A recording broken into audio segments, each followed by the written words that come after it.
What's going on, everybody? My name is Matt, and welcome back to Controlled Chaos Gaming. Today's video is a collaboration with my good friend Makoto, aka TheDoubleABattery.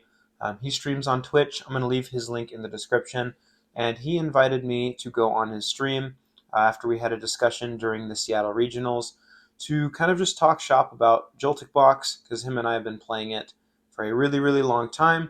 In fact, we met in Portland, and we hit in day one in the JOLTIK Mirror. So if you guys want to learn about the deck in the Ascended Heroes format for Orlando Regional specifically, because this video will be posted right after Houston, feel free to check it out. It's about 2 hours long. We were yapping for quite a long time there, but I'm going to leave timestamps on the topics of discussion. So hope you enjoy. Hello, hola. Hey, what's going on? Hello, hello. You can go ahead and do a quick intro of yourself, if you'd like. All right, sure. Hey, everyone. First, I want to say thank you, Makoto, for having me on. My name is Matt. I'm a part of the team Controlled Chaos Gaming out of Boise, Idaho. Makoto and I met after we played in day one of Portland Regionals, and he absolutely whooped me in JOLTIK Box Mirror. And ever since that game, we have been talking at every single tournament, before tournaments, after tournaments, during all of that, and I would consider him a friend now. So thank you so much for having me on. Yeah, no, great to have you on.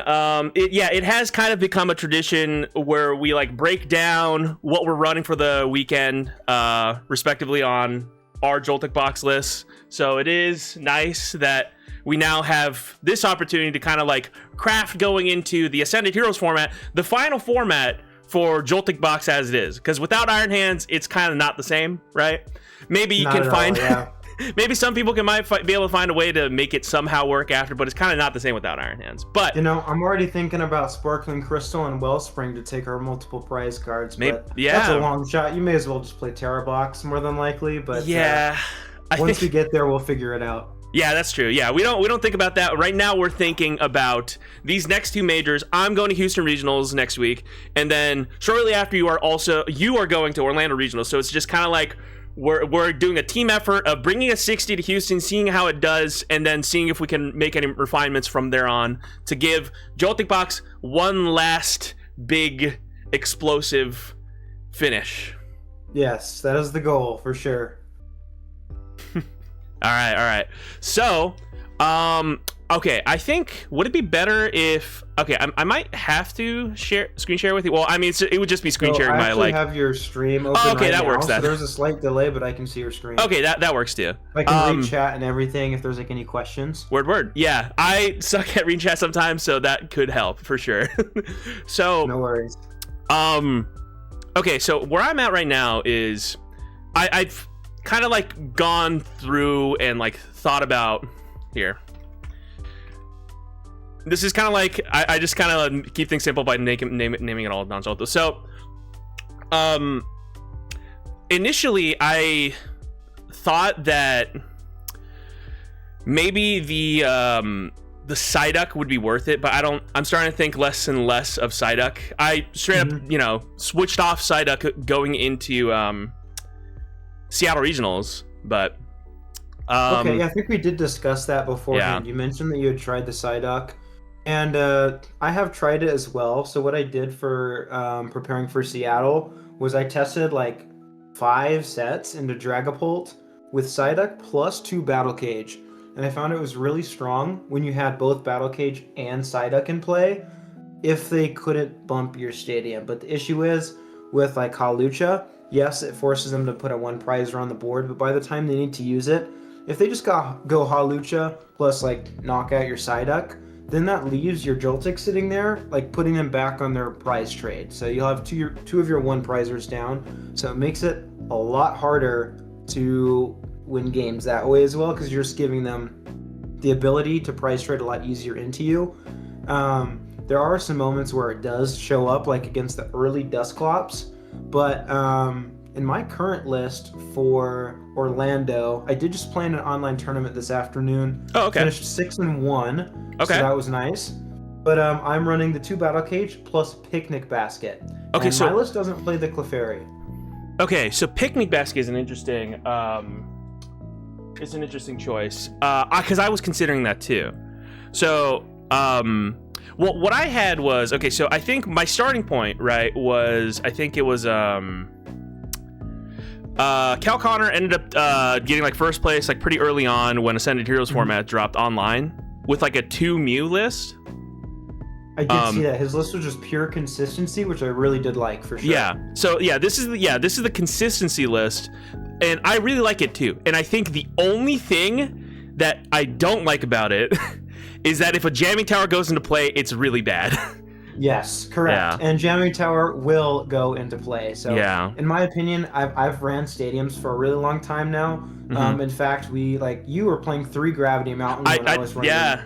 When I wasn't running any, and then after like losing to you, you inspired me to put Gravity Mountains in my deck, and they've been in there since after Portland. So that's interesting. But I did swap them out because I think we have enough damage modification now with Light Ball. I also still do run the Kieran at the moment to have 2 potential damage mods, but I think that Kieran could be a switch, or if you're feeling brave and don't think you're going to get retreat locked, you can make that something else. But I made the stadiums Battle Cage, and they are a bit passive.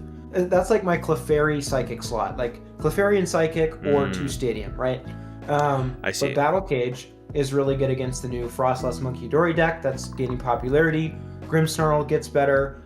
And even if you can, they are more passive, but when you can buy that extra turn into those decks of like the double Froslass ping, avoiding it, that can switch up the whole game. And if you get Battle Cage to stick for even 1 turn when Dragapult needs to spread damage, you're in a really good spot, because that just like saves you an entire turn. And then if they do get that attack off, we have the backup of Picnic Basket, which is also good into all those other matchups. And another important one that it's there for is Zoroark, funny enough, because there are some weird board states where your Iron Hands doesn't do anything into Zoroark if they can just immediately play Cyrano and evolve everything. The Zekrom is 130 HP and you have no amp targets.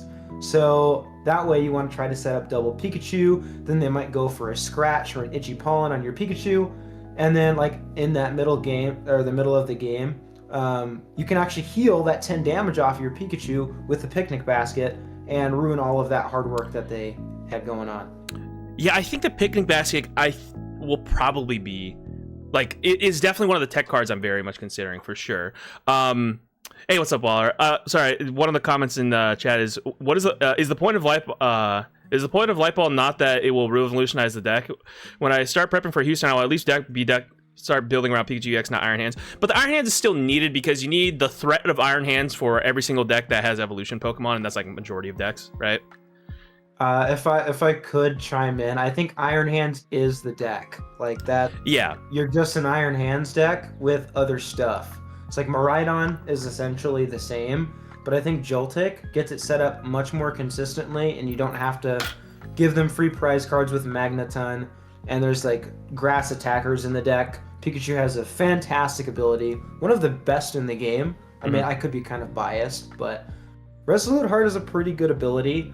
But honestly, Light Ball, I don't know that it revolutionizes the deck necessarily. In fact, like after playing enough games with it, I don't even think you need Light Ball. It's just really, really nice to have as that additional damage mod, so that I can play the Battle Cages. Otherwise, it's just back to the Gravity Mountain list, in my opinion. Interesting. But Picnic Basket is really interesting. I am firmly against Lillie's Clefairy EX. Really? I think that part is fraudulent because good Dragapult players will never overbench for you. That's definitely my perspective too. Like that's how it was for the longest time for me. It's interesting how our mindsets have kind of shifted around, because I was so Gravity Mountain pilled that I did triple Gravity Mountain at Portland Regionals last year, and that was like the only time I've ever day 2'd, and I got like 78th place. It's like the craziest feat I ever had. And you know what? I guess sometimes like crazy lists like that, it makes it work.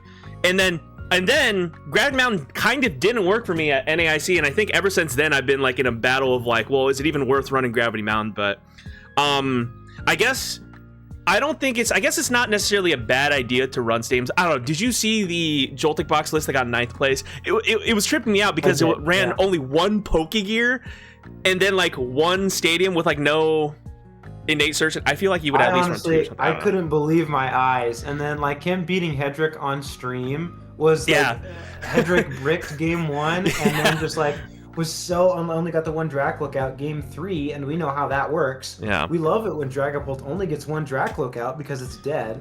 I think what's fearful about Dragapult going into Ascended Heroes format is now they'll have more consistency with Pokepad. That's what I'm scared of, right?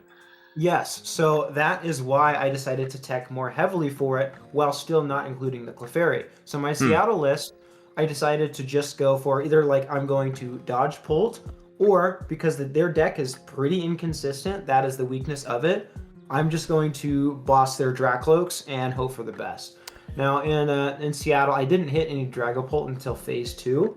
They're both really close 3-game sets, and both of my opponents set up perfectly without overbenching in case I played Clefairy, so it wouldn't have worked anyways. And we're able to get there, and it was still, like I said, it was really close 3-game set.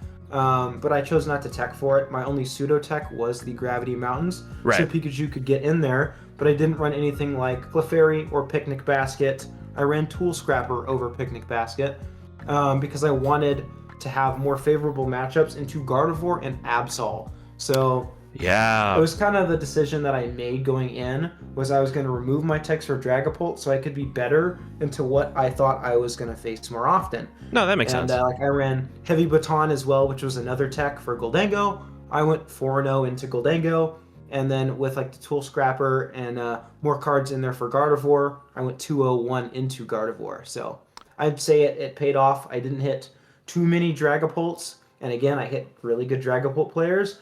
The first one, he got top 32. I do forget his name.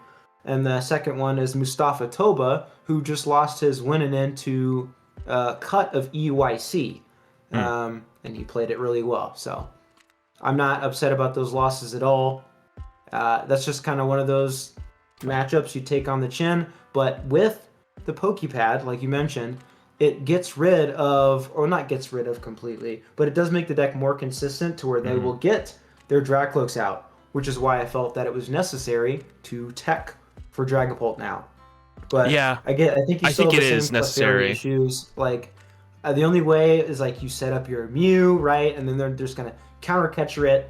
So I think if you want to like play the Clefairy, I think you also have to run Energy Switch, which I see it's in your list. Yes.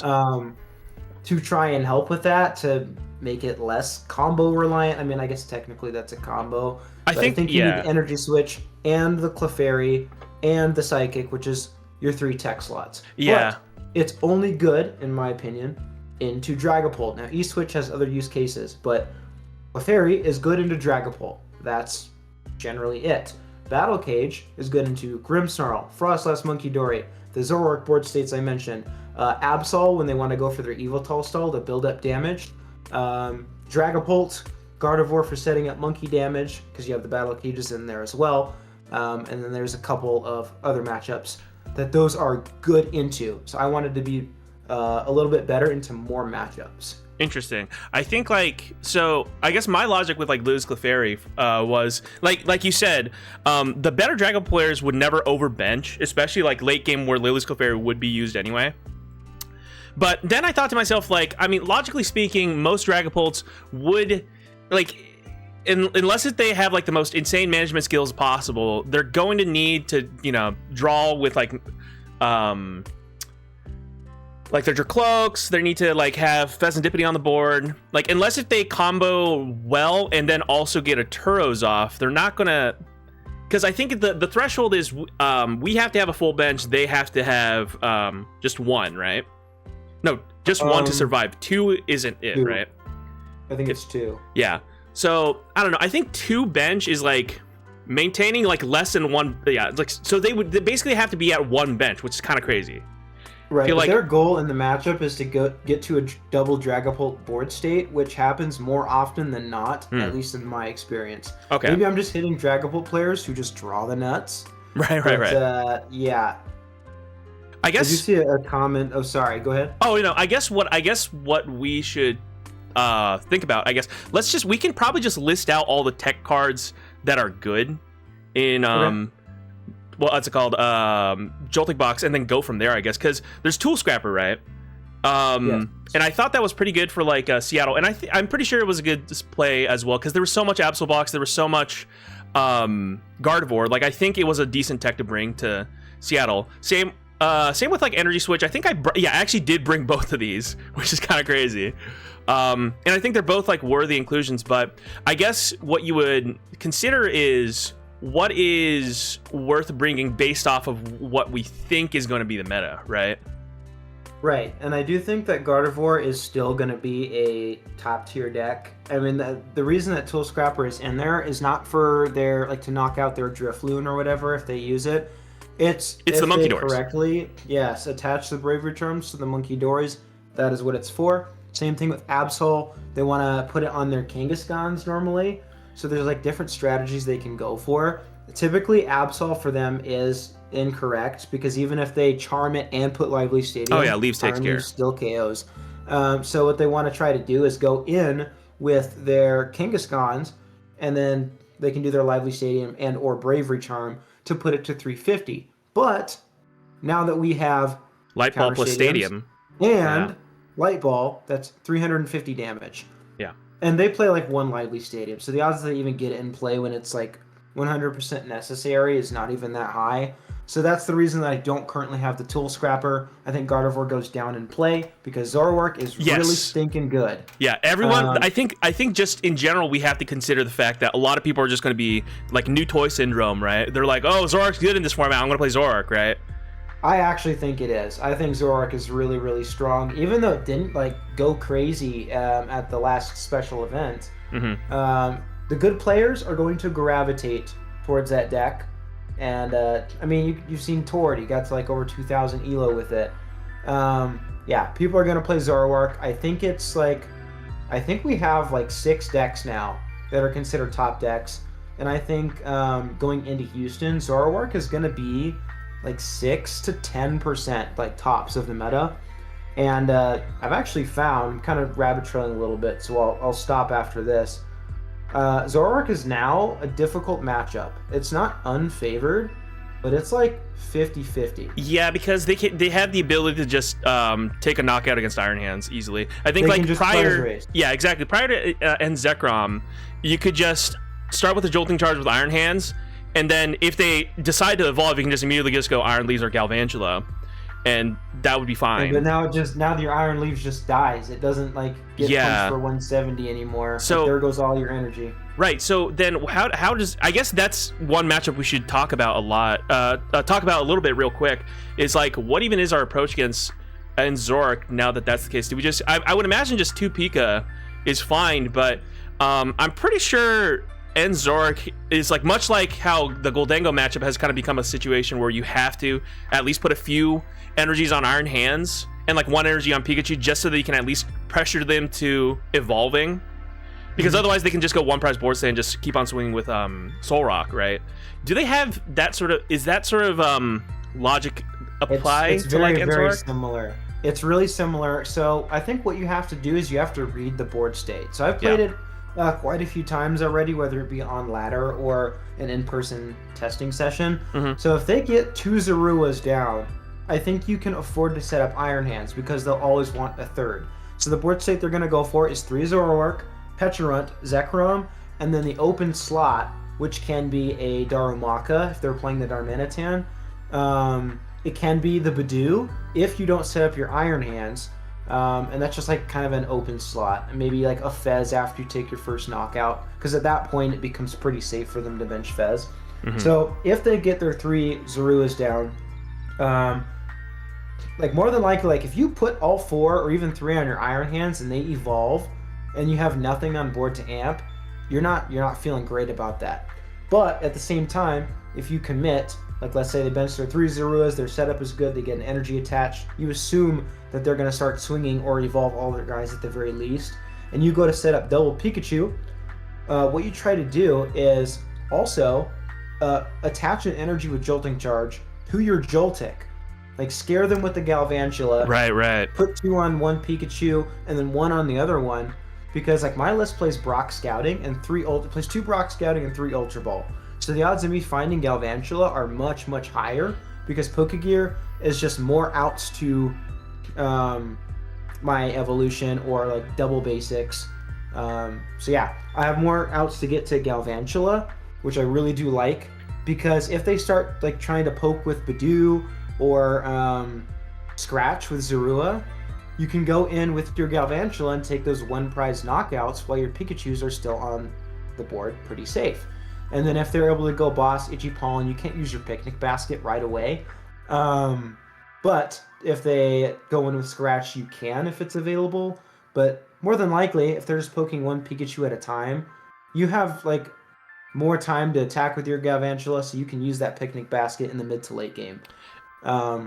It's not a tech for Zoroark, but it is something that has come up multiple times in the Zoroark matchup to heal that damage. No, I think it's a very good worthy inclusion, because I was testing like different directions, right? Could we have done like Chien-Pao, the Chien-Pao that bumps stadium to deal with jamming tower? But I think it was a situation where much like Psyduck, this deck just really needs the bench space, and so committing a bench slot to like something like Chien-Pao or Psyduck is not really worth it.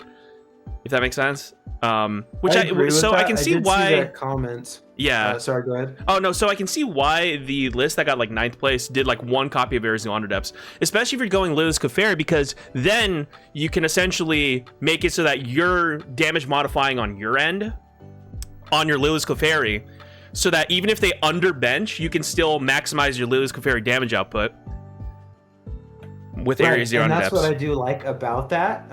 So like I think if you want to run Chien-Pao, you do need to run the Area 0 as your stadium. But like I just couldn't understand, like there was quite a few techs. Like I like the Iron Bundle that Mason included in his list, but like 1 stadium? Like how are you finding that? The idea is there, but I think you can run Clefairy into Dragapult and have it be more effective if you run that Area 0. But in my opinion, it's 0 or 2 stadium. I don't think it's any higher or any lower. Like there's no 1, there's no 3, in my opinion. So yeah, I think you got to run at least 2 because we don't have search for it, nor do we have like a lot of draw power. We have Mew and Fez. Yeah. A 60 card deck. And and that's what I like so much about my triple Gravity Mountain list back then, was I was seeing Gravity Mountain in my hand at least like once or twice a game without having to like go for any crazy draws, or like just 1 Fez would get there, right? And I think that's why I liked the 3, but I don't know, I guess 2 could be sufficient. I think the scary thing about the Dragapult matchup with like Battle Cage is that it's always going to be like they initiate first with well, not they initiate first, but more so like even if we put down the Battle Cage, they just get immediate value with jamming tower, and that's what's so scary about it. If they have it, I think that's the weird part about the Stadium War, because like in my experience against decks like Charizard when I had Gravity Mountain, they play like 1 or 2 stadiums. If I see it, I slam it. That's kind of my rule of thumb, especially against Dragapult as well. They also don't have search for it. Now they have good draw power, but like I said, if you put the Battle Cage down and it buys you even 1 turn of their spread damage, or has to like delay them from using their Dusclops, that gives you time to boss up that Dusclops if you need to, or you know what, that actually makes sense. You need to. Yeah, that actually makes so much sense, because like I'm considering like on the situation though, but typically if I see it against that matchup, I'm just putting it down. Yeah, because it's not just the damage counters on the bench with like Phantom Dive. Yeah, I guess it is also the Dusknoir. I mean, like they can Dusknoir. It's going to get Iono'd away, and you're probably never going to see it again. Yeah. So. I think that's why I liked it so much when I was running triple Gravity Mountain, is that I felt more secure in just slamming down a stadium, because knowing that there was still 2 more in there, you know. Mm-hmm. So I think that's why I'm like so I think that's why when I went down to 2 stadiums, for NAIC I went down to 2 stadium, and then I was like, okay, but I want to run Team Rocket's Petrel so I can search it out. And I know you've also tried Team Rocket's Petrel in the past as well. I have played Petrel, yes. As like effectively like a 5th Arven, but I don't know if Yeah, it's so necessarily. going into Vegas, I was running Petrel, like up until like just before the tournament. I chose to make that an Iono to mostly help with the Gholdengo matchup. Because like when you let them sit on a 20 card hand, it's not great. And that was before I found the heavy baton technology to be useful into that matchup. Because if they just go boss your hands on turn 2, you lost. Like you literally just lost. So yeah, I think my logic with Gholdengo, honestly, Gholdengo, I wasn't really stressing too much. Well, because my list was like running Mega Mawile, so my logic was as long as if they don't get the combo, I mean, it really is just who gets the first 2 prize cards in that matchup.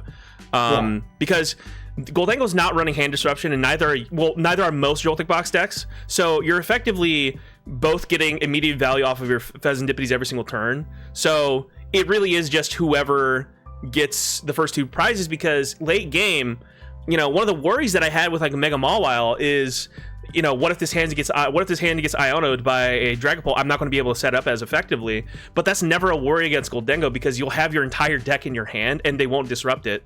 So you can just immediately set up something like Mega Mawile and immediately take prizes. Now, in a Light Ball included list, you're not really running Mega Mawile anymore, right? So I don't have too many opinions on Mega Mawile, because that's a card that I've never tried. So like, looking at it from like face value, my list does only run 3 Crispin. So I think that it's already like harder for you to set it up. It's got the, you know, the vessel and the 4 gear, but I don't run the energy switch either, because my tech slots have gone elsewhere. So I think it would not be as easy for my specific build of it to include the Mega Mawile. But I'm curious on your thoughts about it. How have you felt about Mega Mawile? I think it was basically one of the few ways to sort of threaten against Dragapult and Gardevoir and Gholdengo before the existence of Light Ball in different ways. With Gardevoir and Gholdengo, it's a question of so Mega Mawile one-shots Mega Diancie very early on in the game too, if they decide to use it early on, because of weakness, because of steel weakness. So you only have to take 2 prizes for it to just one-shot Mega Diancie, regardless of any modifications, damage reductions or whatever.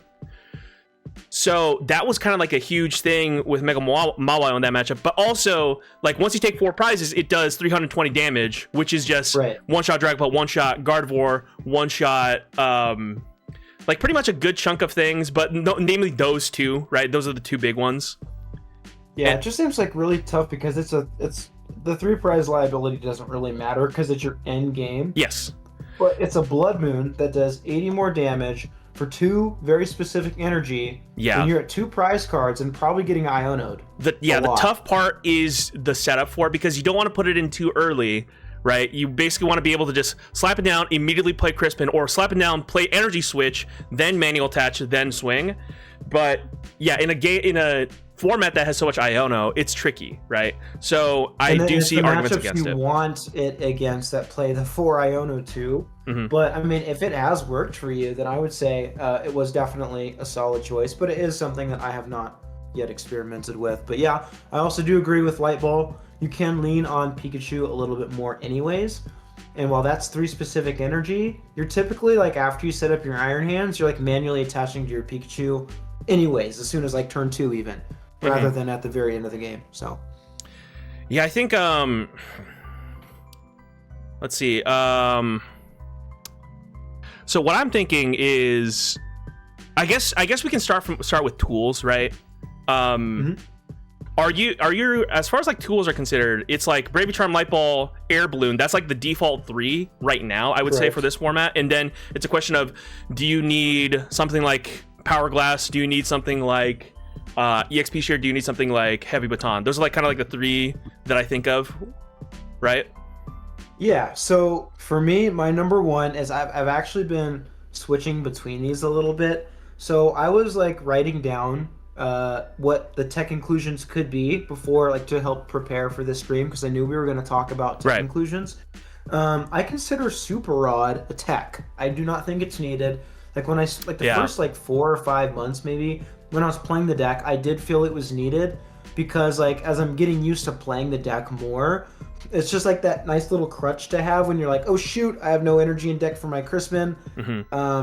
I need to send these back, or maybe you want like you Ultra Balled away your Blood Moon early. Like with you and I both have really good experience with the deck now. I think we kind of just know that if it wasn't there, we would be just fine. We just have to make different decisions with Ultra Ball sometimes to not discard your Blood Moon or discard your Iron Leaves when you need it. It is still nice to have, and I did have it in there up until this morning because, like I said, it's kind of in and out of the list. Yeah. But I think you should have 1 to 2 recovery options. Yes. Normally I would say 2. It's like Super Rod plus Powerglass, I think, is solid if you run both of them at the same time. But to reduce space, I think 1 Heavy Baton is actually enough. And Heavy Baton is also really good into those Zoroark or even Gholdengo strategies where they just want to go boss your Iron Hands and kill it. Well, if they do that, you have a board with preferably 2 Pikachus, and you can just load those guys up or overload one of them.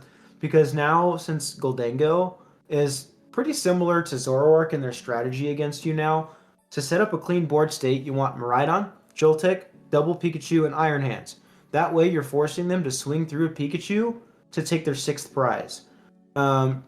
It can be easier said than done, but if you like start, Miraidon or Iron Hands or whatever, something that's not Latias, Mew, Fez, etc., because you want to keep a clean board, you can Air Balloon to move it early, or you can like even Prime Catcher if it comes up. Like you just have an Arven in your Heavy Baton to set up Jolting Charge to keep that clean board. So when they go through the Iron Hands, your Heavy Baton puts your energy on your Pikachus to help your mid and your end game. So that becomes your strategy. You just never let them get into the prize race. And then if they ever miss a turn of like boss's orders and have to punch a Pikachu or pass, then you can start benching stuff that will help you draw, like your Mew and your Fez. Because then now you're just prize trading. I think my worry, and I think like this is every time I play Heavy Baton, my worry is that out of the 13 basic Pokemon that we play, like 4 of them are essentially like cards that will result in requiring us to either have Latias in play or to have Latias in play in order to get the turn 1 Jolting Charge off, right? Because if we start Iron Hands or Blood Moon Ursulin, it's pretty tricky to just get them out of the active and get the Jolting Charge without Latias. So if that happens and you need to bench Latias, so be it. Like just go with what you would normally do. The Heavy Baton is there for when you have more times than not. You have, like you said, 13. 4 of them you don't want to start. Well, if you start the other 9, your Heavy Baton becomes live. Okay. So I think it's worth the inclusion, in my opinion, and in my Seattle experience. Heavy Baton was the MVP the entire weekend. There were some times when I started Iron Hands and couldn't get my Prime Catcher or a Kieran to move it. And I needed to bench Latias. It just is what it is, and Latias is really good into most matchups anyways. So then you just go for the Charm on the hand strategy. So I think there is workaround, and Baton can be used. It's such a powerful card when you can pull it off. Right. That I think it's worth the inclusion as that potential 4th tool. I think, honestly, now that I'm thinking about it, if we're considering the fact that, okay, so what would the meta share... There would be a lot of Zoroarks, right? I think... do you think Gardevoir usage goes down because of that? I do think it goes down, but not by that much. Right. I do think it will go down a little bit. So, like, Zoroark, I think, will sneak into what we call, like, the graphic, the top 6. I think it will be like number 5 in popularity. Number 4 and number 5 going into Houston at the very least. And I think the reason for that is because like it didn't do insanely well at the special event. And I think because of that, people will gravitate towards it more because people are now just going to look at Zoroark and be like, oh, it was like overhyped. It really didn't do that well. It got like, 1 top 8. I wasn't able to see like what ended up happening for the special event. Like in terms of like what was the top. I didn't see like the top finishers for like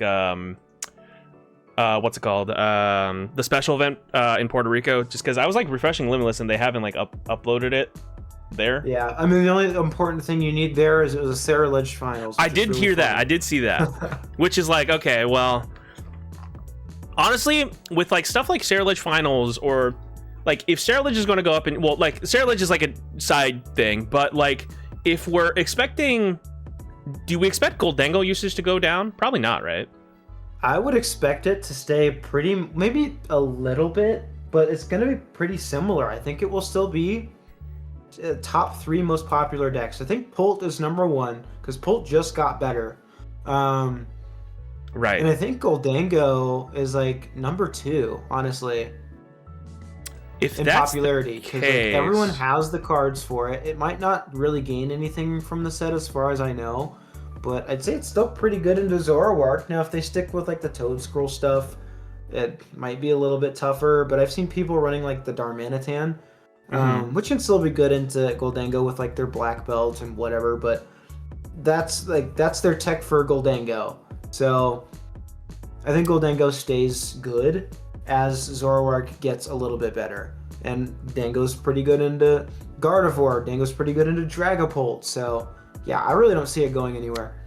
Here's what I'm thinking is, I feel like, okay, so one of, what's it called? I think because of the higher usage of like Zoroark, I feel like we comparatively see less usage of Gardevoir, right? Comparatively. And I think because of that, like because of decks like Dragapult and Gholdengo and Zoroark all being like a factor, I think that brings up Raging Bolt usage. Okay, yeah. And I think, I actually didn't think about that. Yeah. And so I guess part of the reason why I had like Lillie's Clefairy thought of to begin with was like just having like a easy option against like Raging Bolt as well, in addition to Dragapult. But also I'm kind of worried from like what if Raging Bolt players, because they weren't running what's it called, Slither Wing for like the longest time, but if I'm a Raging Bolt player, knowing that Joltik Box players are going to be like super eager to play Light Ball Pikachu, I don't know, man. If I'm a Raging Bolt player, I might start teching in Slither Wing back in again. So call me biased because I hate Slither Wing with a passion. Oh yeah, and no, you for do sure. too, and I know it. I hate that card because it's so good against us. I think Wellspring is just way too good. I don't. It's Slither Wing or Wellspring in their deck, as far as I'm aware. It's like, well, I think they swapped out Slither Wing with Koraidon so they could one-shot Mega Kangaskhan. If that was the case, then that Koraidon became Sandy Shocks. Oh, true. They swapped out something for Wellspring, which they're using Sandy Shocks a lot more. So much better into Gholdengo, Gardevoir, and Dragapult, which your deck sucks against. So you need a tech for it. I don't think they can justify maybe 2 or 3% deck in Joltik Box of them hitting it, rather than literally the top 3 decks in the format. Yeah, that makes sense. So I really don't think Raging Bolt goes back to it. And if they do, I'm really questioning their logic and I'm judging them. So I think if I'm seeing like, I would just hope that they don't run it. Oh no, yeah, no, I get you. I think like what I'm thinking is if Gholdengo is high usage, if Zoroark is high usage, if people are going to look at Puerto Rico and say like, oh well, it got top 2 at Puerto Rico, so I might as well use Sarah Ledge. I see those 3. I see what Zoroark, Gholdengo, and Sarah Ledge. I see those 3 decks going up in usage. I think to myself, well, those are like the 3 matchups where Powerglass is pretty good, Yes, that is true. But I also think that is where the Heavy Baton kind of just covers for that as well. So like you can run 2 options for it. So like another cut that I had made was the 4th Pokegear, but I really do like the 4th gear for consistency. But that 4th gear could also just be one of those other recovery cards. So right now I'm just experimenting with the 1 Heavy Baton. Otherwise it would be Heavy Baton plus Powerglass, which I know 5 tools is a lot, but surprisingly it works. Yeah. Or Powerglass plus Super Rod. I don't think Heavy Baton plus Super Rod is necessary. I haven't tried that exact combination, but like it's pretty redundant. Yeah, honestly, like, the Powerglass has a different use. Yeah, I would say like if I'm I think I'm just more so. I'm always just way too concerned with like having like a big guy stuck in the active, and honestly, I think I'm just like generally reliant on Latias a lot, and the reason why is because like turn one, when I get that turn one Arven off, right? Usually, I want to attach like the Bravery Charm. Or like, yeah, I just want to attach the Bravery Charm to Iron Hands as soon as possible. So my usual line of play ends up being, well, I got this thing in the active that I got Miraidon in the active that I got to move out of the way. So I'm just going to Arden for Nest Ball and Bravery Charm, and I'm just going to go Latias Bravery Charm, and then just Jolting Charge. And that's kind of been like my general pattern for like a lot of matches. But that depends on the matchup that you're hitting. Like, do you think like your Iron Hands is just gonna die on turn 2? Which in most cases, I find that that's not gonna happen, or that the odds are extremely low, unless you're like facing down a Gholdengo who just got down both of their rocks, 3 Gimmigholes, and a Genesect. Like, I don't think it's gonna die. Or a Zoroark who has a similar setup, right? But against like Gardevoir and Dragapult, you're not really worried about that, I think.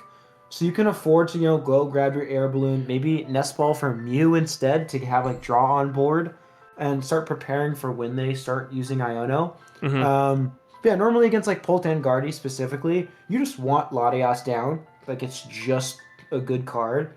But against those like Gholdengo decks, if they have like an iffy setup, like they only get 1 rock down, a couple Gimmigholes, I think you need to kind of hedge your bet sometimes that they're not going to get it. And if you have Heavy Baton in your deck, you're like, I'd rather take a turn, Arven for Air Balloon, and then try and like Pokegear, or just have another Arven for next turn, then go get the Heavy Baton and set up from there. I think it's worthwhile to consider that. Okay. In those matchups. Like, sometimes you just have to look at their board, what they did on turn 1, and take a guess. Okay, yeah, no, that makes sense. I think no, it didn't land on Call Mod. We're doing a theory crafting session for Joltik Box for Ascended Heroes format. But I guess so then it becomes like, okay, so it's either a question of, do you run Heavy Baton and that's your like primary form of recovery, or do you run Powerglass Super Rod? I think that's where I'm at for sure. I think I do want to try testing both and see how I feel. Slots. Yep. Yeah, but it is the roll compression that Heavy Baton has of like 1 versus 2 slots exactly, which allows you to run that second battle cage, right? Or like, whatever other tech card you're running. So as far as supporters go, you run 4 Boss, 4 Arven, 3 Crispin, 2 Brox. I think I saw that on your Seattle list. Well. And yes. Kieran. Interesting. So I think with Heavy Baton as well, so like you start like your Iron Hands or whatever, and you don't want to get Latias, I think Kieran could become just a switch. I do think it's one or the other. I think Absol is still good. It's not going anywhere. And one of their main strategies against you is to start using Yveltal from like turn 2 on. And if you only have 2 switch outs, and then they can like go for their Absol and try and rip it out of your hand, you're not in a good position with only 2 switch outs. And this did come up in Seattle for me as well. If you have Kieran in right now, I would say, honestly, I would probably say it's worth it to switch right now, just because Kieran is something you have to have like as a supporter off of either Pokegear, which is like maybe, but I mean, Arven, you can just directly search for it. But also, now that you have Light Ball, I think Light Ball allows you to like essentially change Kieran, like you're essentially swapping Kieran into a switch and a Light Ball, essentially, right? Right, and I'd like, for me, like when I'm building this deck specifically, I like to have 2 answers to just about everything. So whether it be recovery, stadiums, switch outs, like, well, for that I decided on 3, and then damage mods. For those specifically, it's like, well, 1 Light Ball. Well, maybe if you're running Powerglass, sometimes you want that on Pikachu, and you can only hit 300. Yeah, I guess that's the tricky part. Prize, you don't have access to it. But like Kieran is a 2-for-1. That's why I included it. It's that 3rd switch and a damage mod. So it's like 2 slots into 1 card. That's Pokegear searchable. So that's what I liked about it, and it was really, really good in my Seattle run. But because I did notice with the Heavy Baton, it would have been nice to like just be able to Arven for switch and Heavy Baton, so it raises your odds. So in this case, I would agree that I do think Kieran can become a switch, and that is something I will try out. Just having the 1 damage one with the Pikachu. Another situation that has come up, even in the matchups like Gholdengo, is closing the game with Blood Moon plus Kieran for 270. Typically, to knock out a Gholdengo. Oh, for that matchup specifically. Doesn't work out. I see what you're saying. Yeah, no, I guess I could see the Switch being a Kieran because you're not innately using the Switch as much unless if you I guess the only line I would see where in Switch would be good for this kind of archetype, for this build specifically, would be like Arven for Switch Heavy Baton, so that you can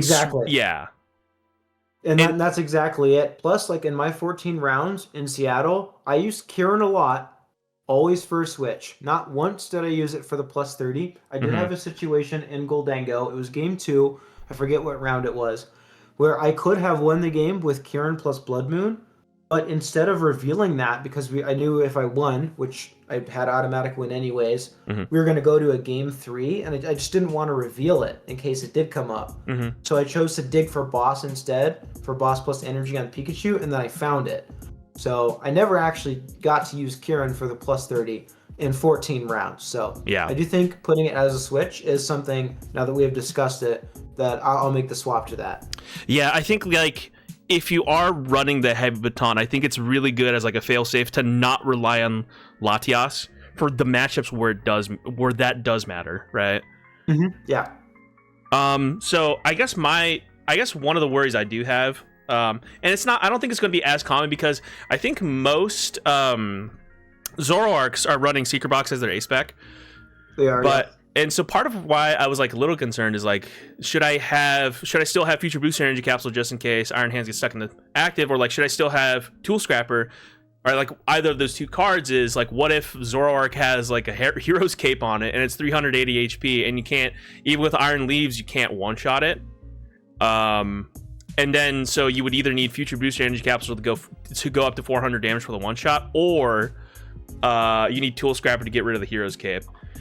But yeah, I think the odds of them running that are extremely low because Secret Box is just way too good of a card to not play, in my opinion. Yeah. Yeah, I just don't think that they can actually justify that. And if they can, and you hit the one Zoroark player in their room with Hero's Cape, oh well. I mean, you're not going to hit that twice. The odds are just super low. Same thing like with hitting Garchomp, right? They have 400 hit points with their guy, and if you had Tool Scrapper, you could go in with Iron Leaves and KO one. Let's just hope we don't hit Garchomp. How about that instead? Let's play a better card. That's just kind of my opinion on it. Garchomp, no, it's just Garchomp's not going to be common, and Garchomp's not going to be common. But okay, so I guess wait, so as far as like deck structure, then your support account is now looking like what? 4 Boss, 4 Arven, 3 Crisp, and 2 Brox? Or do you do 1 Brox? 2 Brox. Okay. So I cut the 4th Crispin going into Seattle for Tool Scrapper. I did see a comment that Tool Scrapper is a very versatile card, and it was really good for my run, specifically into the one Absol box that I hit for reasons that I mentioned earlier. They want to use Braver Charm, and for the Gardevoirs that I hit, because before that was either the 4th Crispin or Picnic Basket, but I decided just to run the Scrapper. So it really depends on what you think you're going to see, and because I expect to see less, not much less, but less Gardevoir and a little bit less Absol, I think we can afford other tech slots. Plus, again, we have expecting to see. Are you expecting to see less Absol because people are going Zoroark instead? Or yes, and then if we do, we also just have Light Ball. Like Light Ball is that slot as well. Exactly. Okay. So as far as ball count, then because you're running Brock Scouting, I'm assuming you drop down to 3 Ultra Ball then, right? I'm running 3 Nest Ball and 3 Ultra Ball. Oh, okay, gotcha. So you're doing 3-3 because you're running Brox. Correct. So it's literally the cut of the 2 or 1 Nest Ball, 1 Ultra Ball for 2 Brox. Plus, like Brox is really strong into item lock.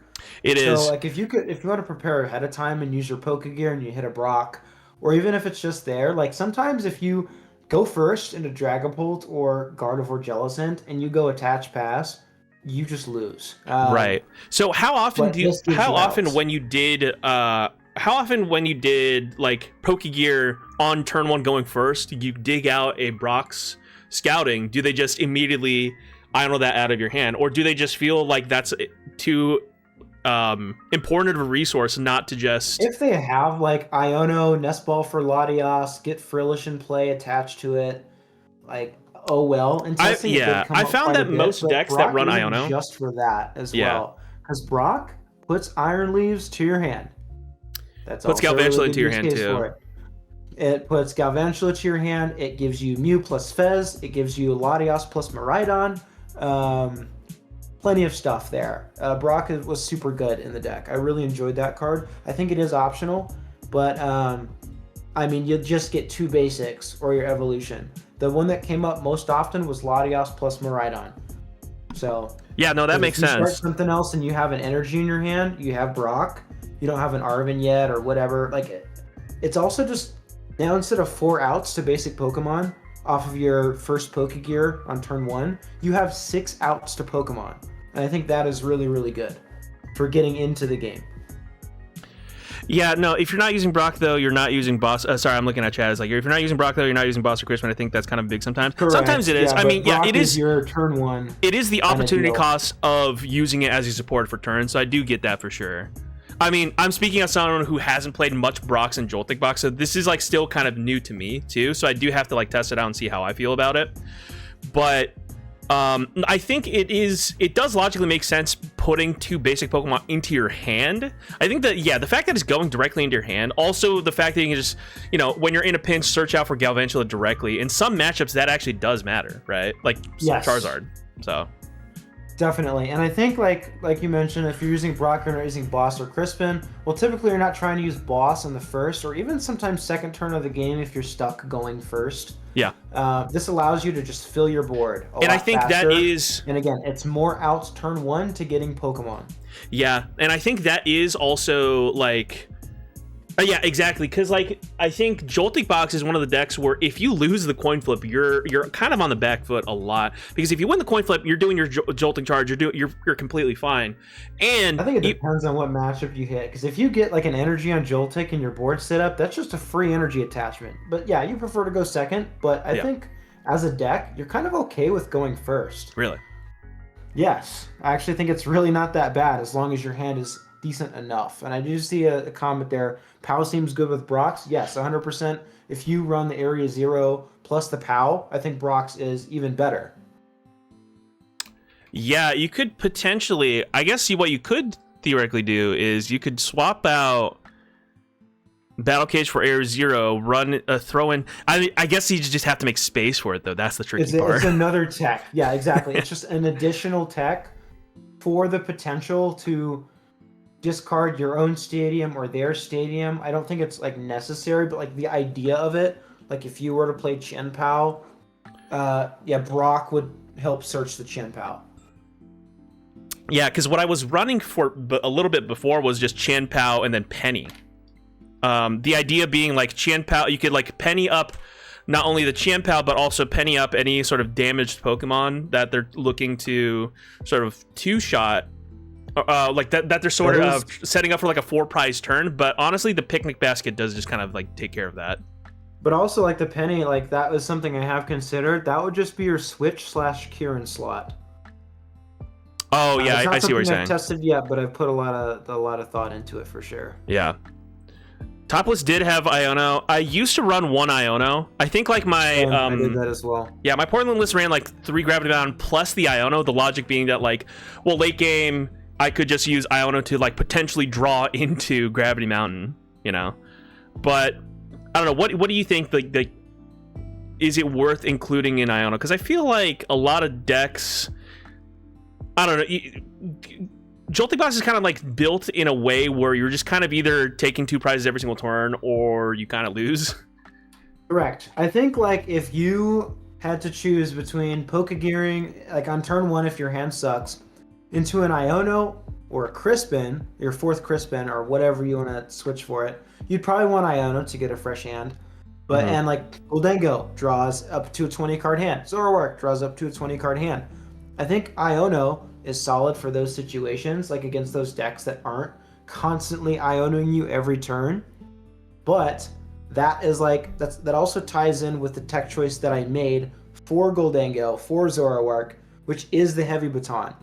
So then my logic is like you have that one slot that fills in for this Iono slot, it fills in for the Super Rod slot that you would be cutting for Iono, meaning that you need another recovery card like Super Rod. So you have to put in 2 cards or even 3 cards now rather than just the one. So then that deck space can't go anywhere else. It's going to try to include Iono for the matchups that Heavy Baton just kind of not solves, but is really good against. Yeah, that makes sense. So I think you can run Iono, but then you have to run more recovery cards along with it, meaning you have to cut somewhere else. Yeah, I think so I think I basically have an idea. So I think I basically have like the list right here, just based off of what you've been saying. So your tools are just Bravery Charm, Light Bulb, Heavy Baton, Air Balloon, right? Yes. And then you have the 2 Battle Cage, the 4 Pokegears, and then 3 Crispin, 2 Brock, 4 Boss, 4 Arven, 3 for the balls, and 1 Earthen Vessel, 1 Picnic, Prime Catcher. And then it's a question of whether or not it's like Switch or Kieran. Correct. Do you still... I'm curious, because I think you're like right on the dot with what my list actually is currently. Yeah. Because you don't have the Clefairy in there. Yeah, no, I was just like adding and subtracting based on the conversation to like. I was like, did we inadvertently literally just make my entire list? Oh yeah, no, I was just kind of like using deductive reasoning based on the conversation to like, you know, take a guesstimate of what your list is. I mean, your energy count is like 553, right? So yeah, it is. Yeah. I didn't know if we were just like making my list or like making a list. No, I was just whatever you want to do. That's just my logic and reasoning for my inclusions. So this is where you ended up on with the battle cage and everything. Honestly, I think logically it makes sense, and I do like the picnic basket as well. Yeah, because the picnic basket is also useful against like Gardevoir players that are trying to like do a setup as well. Correct. Like in that, even if you can cheese a game in best of 3 or like in your best of 1s when you're running your online tournaments or ladder games, like they hit you for 200 and spread out, you know, put 10 on your Pikachu, 20 on your Miraidon, and they're feeling really good about life. And then you slam a picnic basket in their face. Like you Arven for picnic basket, Bravery Charm. That just like buys you an entire turn. It's pretty good. Okay, and then and this plus, is like it's not just for Dragapult. Okay, and then so I guess this other list I'm like pulling up is just what could potentially change from here if there were to be any changes. But I don't know. I think I just need to get used to the idea of Brock scouting in general too. I guess like I said, it's optional. I think it'll be good to try it, and if you just decide like over time, like give it 20, maybe even 30 games. And feel it out, and like it really is all dependent on how you feel about it. I don't think you need it. I just think it's nicer to have than the 4th Nest Ball and the 4th Ultra Ball. I think a crazy You're gonna find those anyway. Yeah, I think it could. Okay, so actually, I guess if you were put in a position where would you rather have 4 Pokegears or 4 Ultra Ball Nest Ball? Like, I would rather have 4 Pokegears 100% of the time. Yeah, because I guess I always run playing the extra supporters as well. Pokegear is going to find a supporter. Yeah, I guess in this specific build it makes sense because you're running so many supporter cards with like the Brocks and everything. Yeah. I think with less, like you can afford to run your 2 or even 3 Pokegear. I think because I think I don't think you ever cut. In a normal, like in a standard Joltik box list, where you need to make space for tech cards, usually what tends up going away is like 1 Ultra Ball or 1 Pokegear. I don't think it's like the Nest Balls usually remain untouched. They're usually just 4, but it's usually like the Ultra Ball or the Pokegear that gets cut from that situation. But okay, so if you were like with the Brocks, if you just like turn that back to the 4th Nest and 4th Ultra, you're just back to your 4 Nest, 4 Ultra, 4 Pokegear, which is maximum consistency. But I do feel that the power level of the Brock scouting over that 4th Nest and 4th Ultra was high enough for me to go that route rather than just play 4 Nest and 4 Ultra. Right now, because again, like you just grab 2 basics instead of 1. Yeah. Plus, like you can do it under item lock. Plus, it's really good for the mid game. Plus you can get your Galvantula, so it's a nest. It's basically playing 5 Nest Ball or 5 Ultra Ball if you think about it in that context. No, I think that makes sense because I think what's it called? I don't know. What I did just now was I cut out the 2 Brocks and then put back 1 Nest Ball. And instead of putting back an extra Ultra Ball, I just made it 3 Battle Cage. Yeah, you can make that something else as well. It does open up another tech slot if you just want to run the 4 and 3. Yeah.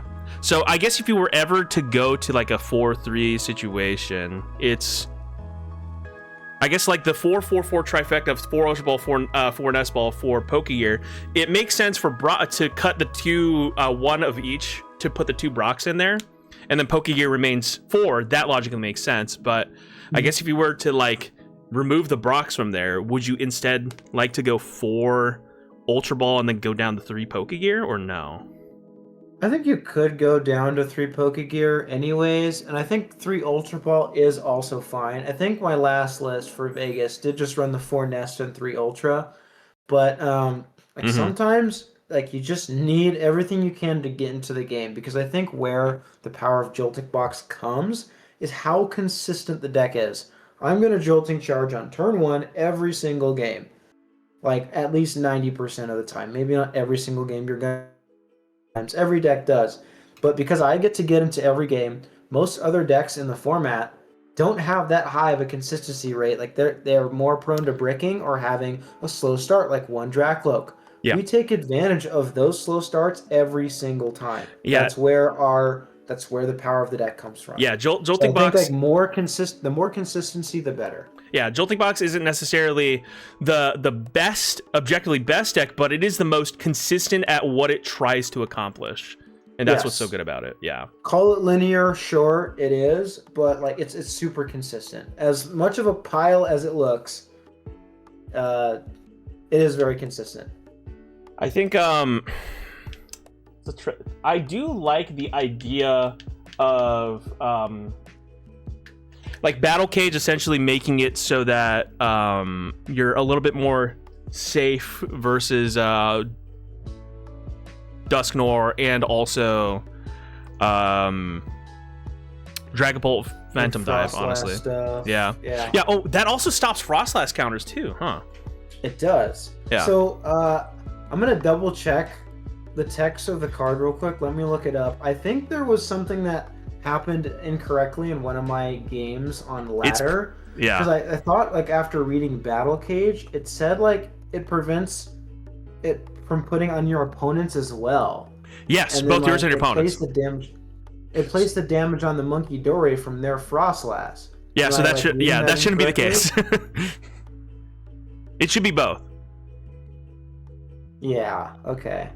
It says, prevent all damage counters from being placed on bench Pokemon, both yours and your opponents, by effects of attacks and abilities from the opponent's Pokemon. See, I think it was a PTCGL thing, because I was a little confused. I'm like, I mean, the text on the card is kind of Monkey should take damage from their own Froslass, but the text says prevent all damage counters from being placed on bench Pokemon, both yours and your opponents, by effects of attack. And then it placed the damage on their Munkidoris, but yeah, I don't know. That was and abilities from the opponent's Pokemon. So then I think that would make sense, right?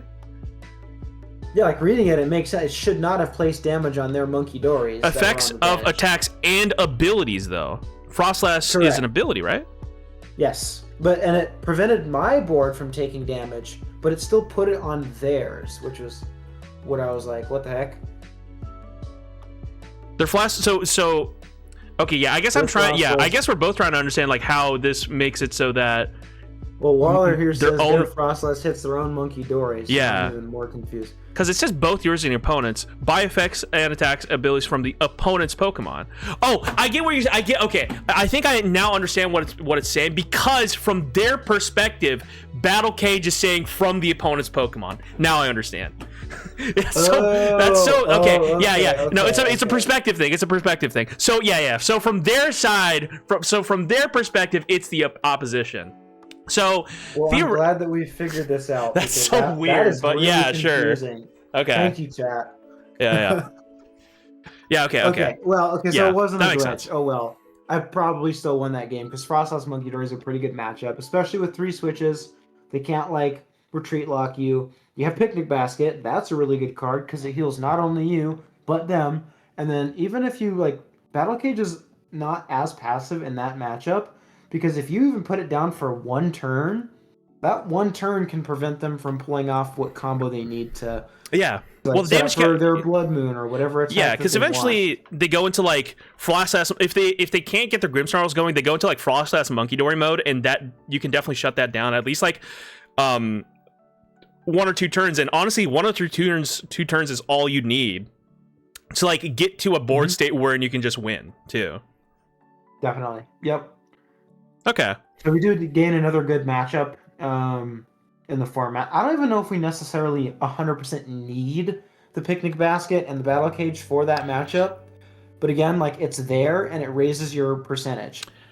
I think, okay, I guess that's something to consider is like if you're doing 3 Battle Cage, is it worth it to even have the Picnic Basket? Could you just cut the Picnic Basket, just make it a 4th Ultra Ball for maximum consistency? I think you probably could. If you're, yeah, I think if you're testing out has the 2 Battle Cage plus the Picnic Basket, but I think 3rd Battle Cage is a fine thing to consider. Or if you even want just a 3rd Stadium in general and are okay with being a little bit less teched out for the Frostlasses and the Dragapults of the world, you could run Town Store because we're running 4 tools now. And I've been talking with Losta.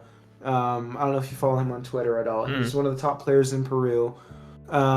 He's trying out Town Store and says he really likes it. So yeah, I actually do have some lists that actually do have Town Store. Real quick, let me see if I can pull them up because I was testing out like Flare, I was testing out like Moltres and stuff like that. It's crazy. Okay, so this one, we don't need the Mega One. Okay, so this one was the one I was looking at for like Town Store. This one still has Lillie's Clefairy in there. But yeah, like 2 copies of Town Store so that you can search out like Heavy Baton, Air Balloon, Light Ball, Bravery Charm. And I guess that works a lot better, especially like early game when you're trying to just go for, especially if you're trying to make a Heavy Baton work, right? So you need to like both Air Balloon and ideally attach a Heavy Baton. You also have the Town Store as an option, but the Town Store would also theoretically the Town Store would theoretically also bump out a jamming tower so they can close out with Pikachu late game. The idea of just having a stadium bump is really nice. Now, so this could just be one of my weaknesses as a player, but when I read a stadium like Town Store and I understand how strong tools are in this format and how much it can help my opponent, I'm immediately just like, no. Yeah, I haven't been investing too much time into it. Gravity Mountain is super neutral. If anything, it only helps you because you're not running stage 2s. You're not running stage 2s. Battle Cage, same exact way. You're not trying to spread damage counters. You're preventing your opponent from doing it. It's a neutral stadium. Town Store is just such a strong card. I mean, that's why Absol runs it now. I don't want to give Absol Town Store because it's my only stadium. Exactly. And I need to bump their lively stadium. Like that, I just don't like that. So I think Cage does make more sense. I think that's just my opinion. Like I said, it could be a weakness of just myself as a player. Yeah. Maybe it is the best choice. Yeah, Town Store would theoretically also make Gardevoir like a nightmare matchup too. True. even if you have Tool Scrapper. Yeah. So yeah, from chat I'm getting like Basket and Tool Scrapper I'd call as auto includes IMO. I think Tool Scrapper you can probably justify a little bit not to include. It is scary not being able to scrap away like Munkidoris that have Bravery Charms. So that is something to consider for sure. It is. I think it's one or the other based on tech slots, at least like how it's going to fit in my list. And I justified playing, it's like Light Ball over Tool Scrapper. Like Light Ball is there now. I think you could afford to not play the Light Ball. You would go back to 2 Gravity Mountains and then you'd play the Tool Scrapper. I think that's still totally fine. But I think the power of Light Ball is definitely there and needs to be tested more. Yeah. But I don't think you 100% need it in the list. Yes, the shiny new toy, but maybe Tool Scrapper is better. But again, with Dragapult just getting more consistent, I think it will be the #1 most popular deck going into both Houston and Orlando. I think I wanted more techs. And Battle Cage is a little bit harder of a tech card for Dragapult than Gravity Mountain was. So I'm running Light Ball as that damage mod or that Tool Scrapper slot. Otherwise, I could see running both Picnic Basket and Tool Scrapper. But until then, I think it's one or the other. Oh, like Light Ball or Scrapper. I think, yeah. And I think I'd choose Light Ball every time there. I think... Plus, Light Ball just hits your 350 into your Charmed Kangaskhan's. Yeah. And yeah, you are taking like a little bit, or you're having a little bit worse of a time into Gardevoir. But Gardevoir's just having a worse time in general. They just like don't want to see Zoroark, which will be the 4th or 5th place deck in my opinion. And it will be at the top tables. And the top I think Guardy so players too. are going to play Guardy, Henry Chow, Abon. And Yeah, they'll then play they're gonna regardless. hit the Liams and then lose in Top Cut again. So that's just like that's just how the cookie crumbles when it comes to Guardy versus Zoroark. Yeah, that makes sense. I think... You just try to dodge it. Yeah, this one's interesting. I do want to test out this this list that you got into for sure. I do think like conceptually the battle cage is like very nice, and yeah, I guess it is like the triple stadium guy in me that wants to just push it to 3 stadium just to see what happens. Just try it. Go for it. Yeah, because we're never placing damage counters on bench, right? So I feel like it only helps, and I think it helps our worst matchup.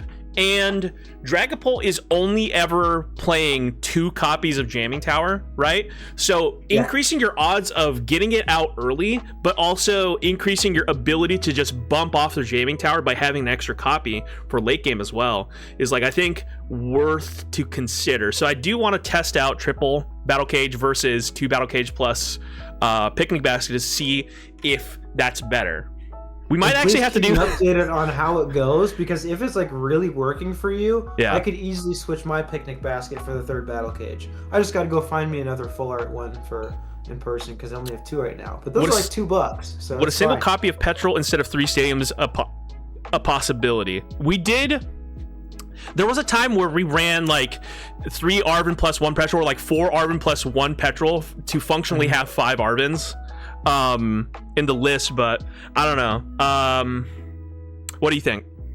I think the power level of Petrel is just really low because it's the one piece. Like, your Petrel can be your prime catcher, but when you need those 2-card combos sometimes, it's not there. I don't hate it, but I think it's just better as maybe even the 4th Crispin or the Iono that you want.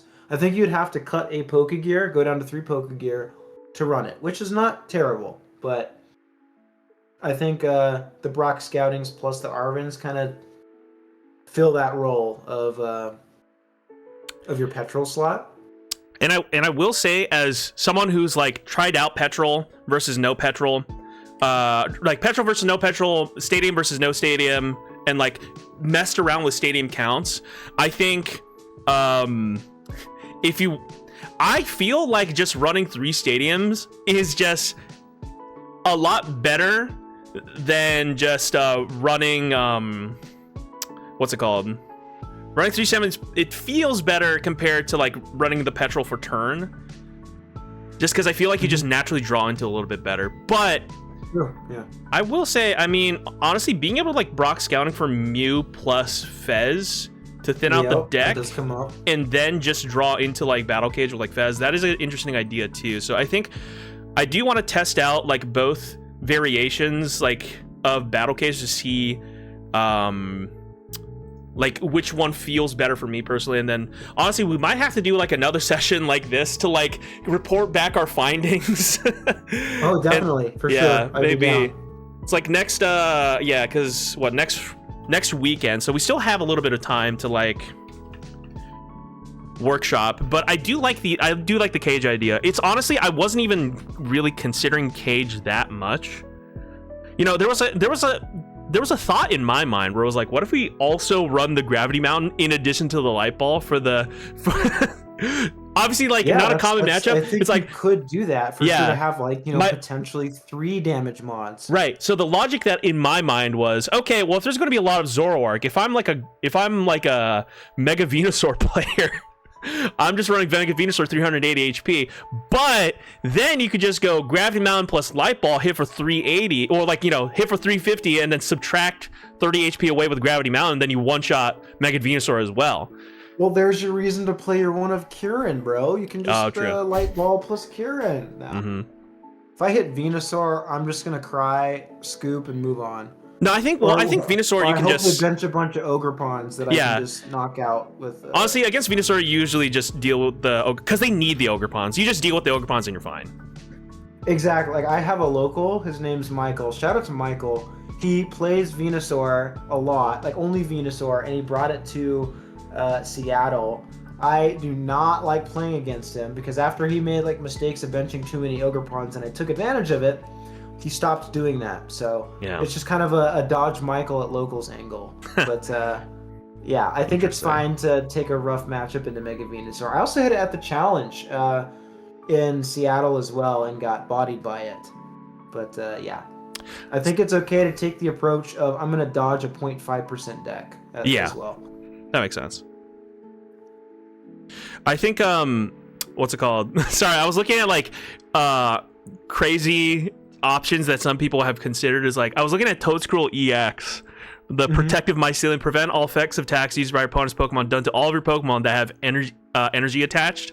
But I feel like, you know, it's kind of interesting to think about that because like if you run this with like a Brox build, it could potentially work. I mean, it could actually work. Yeah. Plus, you run the grass energy, so I don't know what the attack does, but. For double grass, it's 40 more damage for each of your bench Pokemon that has any grass energy attacks. You probably wouldn't be using it for that. Yeah, it's not great, but I mean, it makes Alakazam it makes Alakazam an auto win. Wait, pause. Let me read this again. Prevent all effects of attacks used by your opponent's Pokemon done to all of your Pokemon that have energy attached. Dude, it's an auto win versus Alakazam. Matchup, dude. Wait. I don't know. Okay. Interesting. It's a free matchup. Like literally, so round 1 in Seattle, I got bodied in 15 minutes by an Alakazam. Yeah. And I was like, well, that's round 1. But if I played the Toedscruel, man. I mean, I think the tricky part is if you play the Toedscruel, you're not playing Stadium, so then like your Dragapult matchup. I mean, they're not placing damage counters. It stops Dragapult's damage counters, right? So would you still because in this list I have right here, it still has Lillie's Clefairy, I guess, for like the one shot. But yeah, but also bench space, that is a thing. Yeah. Which you got to be careful with. It is a really funny idea, though. I don't know if it's actually. Like, I don't think it's worth the way to go. Yeah. Because again, Alakazam is one of those maybe 2% decks. Yeah, I figured I wasn't going to hit into Seattle. I did round 1. I lost to it, and then I won my next 7 rounds and didn't hit it again. So it was fine. I just hope to not hit it more than like once, and I can afford a loss there. Or again, if they draw slow, we can just start amping things and take advantage of their slow starts. Now, unfortunately for me, my opponent drew the nuts both games. Yeah. But it just is what it is sometimes. Dude, someone else. Toedscruel, solid into Zam, okay into pull. Someone else in chat was like also saying like run the other Toedscruel so you can slime mold Colony. I was thinking about that too. Wait, like, so you go EX, you go EX for the Alakazam matchup, and then you go EX for the Alakazam and Dragapult matchup, then you go the non-EX for the Gholdengo matchup. Dude, we're really cooking. Wait a minute, hold up. The 1-1-1 line. Let's go. Honestly, I think it's worth considering some insane like lists like this one for sure. Honestly, okay. And now your stadium of choice becomes Forest of Vitality. How about that? Oh, Get true, the Gravity true. Mountains and Battle Keys out of here and just run 2 Forest of Vitality for our 1-1-1 line. Yeah. If only Battle Kids was just like nullify the act. I mean, so like if we're not doing something wild like this, like I think for the most part we're just accepting that Alakazam is just not a good matchup, right? Yes. Yeah. We just don't hit that guy. Yeah. I don't think there is any other possible way to get around it. I don't think there's anything else you could play other than like Ionos. Yeah. Might disrupt their hand. You could run Watchtower plus Iono. You could do the Gholdengo thing. But yeah, we don't No, I don't think we're actually checking for Zam. We're just Yeah, no, sorry. I'm just making this list for we're fun. just yapping. Yeah, we're just. I'm just making this list. The concept is just too funny to not like. I don't think this is a real thing. But Yeah, this isn't a real thing. This is is memes. But I want to see because yeah, like. but then we have the Brock scouting in there, so we can directly search it out. Wait. No, but like burst your bubble, A-Dog. Zam doesn't really get better with Pokepad because all the other decks like Dragapult and Gardevoir that beat it also get Pokepad. Yeah. And those are not good matchups for you, being the top decks. Charizard's not a good matchup either. Gholdengo's not a great matchup. I don't think Alakazam really has good matchups if the best players know what they're doing. So yeah, that makes sense. Yes, you get Pokepad for your consistency, but so do they. Yeah, that makes sense. Zam is a fun deck, though. I will give it that. My first ever deck, like when I wanted to start getting into competitive, first ever deck was from Burning Shadows, and it was a Meowstic. And I'm pretty sure it's attack, Hand Kinesis. And it only did like 10, I think it was 10x? No, maybe it was 20x. For each card in your hand. Yeah. So, shout out to Hand Kinesis Meowstic. Okay, I played it well, with Golisopod GX. It had no synergy at all whatsoever. Oh, I love, dude. No, I was Zoroark. I was Zoroark GX, Golisopod GX. That was like the original Tor deck. Yeah, this was well before like I knew what a Zoroark GX was, and it was just like I pulled one out of a Burning Shadows pack, a Golisopod, and I was like, yeah, let's match these together. Interesting. Yeah. Okay. I think the Toad Scroll one, that's just a meme. I do want to test it as a meme just to see like if that even works. But oh yeah, go for it. But I think the cage does present an interesting question of like I do want to test out like 2 cage plus 1 basket or like 3 cage for the security, but we'll see. I do like the direction. Over the basket is a solid idea for sure. Yeah, because the annoying part for Joltik Box is when they're able to take like quad prize turns, and being able to like just mitigate that a little bit with Battle Cage is kind of huge. Oh yeah, it definitely is. And like I said, like put like a decent amount of games if you have time into this just to experiment. But if you like feel like something's off at all, I really think you should just go with like what you've been running and what is most comfortable for you. Because I mean, as we saw, like it just got top 8 at Seattle with like a list that I've never seen in my life. I'm like, what is this? What? Yeah, no, well, like Mason had it doesn't matter. Yeah, at the end of the day, you can make top cut with 1 Pokegear Joltik box. You know, dog. At the end of the day, we're just amping things. Okay, exactly. Like, that's the idea. Amp and then figure out how to take our last 2 prize cards. We're the amp and machine. We just all do it in our own way. Yeah, that makes sense. I guess like for matchups and meta share, we're expecting like Zoroark and Zoroark. Do you think Grimmsnarl? So is Grimmsnarl usage going up? Is that what the streets are saying? I think Grimmsnarl does get better. Yeah. It's kind of the same deal with like Froslass Munkidori. You're less reliant on Evo, so like you can afford to like do stuff now, even in Grimmsnarl. Pokepad. Because you don't have to Evo. Yeah. You can just like slowly evolve your Froslass because you have more consistency there. But I also think Grimmsnarl is just strong in general. That was my second option that I almost played to Seattle. Deck is just super good. I really like Anil's list, Anil Saini. He got into ASIM with a deck. It runs like double rare candy, no frills, no extra text, just consistency, and it's aggressive. I think the deck is super good. You do struggle a little bit into like Gholdengo, but again, now you can like include stuff like Badoo because you can just go grab your Froslass with Pokepad, and then you can sit behind them and pull off a Devo play. So I think Grimmsnarl goes up a little bit, although I think Pult still ends up being the most played, right? I think Pult will be number 1, and I think Gholdengo will still be a close number 2. Yeah, I think Dragapult Dusknoir being like the most played will just innately stop the some of the annoying like 1 prize decks like Rocket's Honchkrow and Alakazam did Unspars from being played too much. What does the Rocket's Honchkrow even do? I don't know if I've actually ever read that card, but I keep hearing stuff about it. It's a one prize deck that definitely is going to see a little bit more usage post rotation, but right now it's, I mean, the Team Rocket's Honchkrow is like a new card from Ascended Heroes where it's kind of like Gholdengo, basically.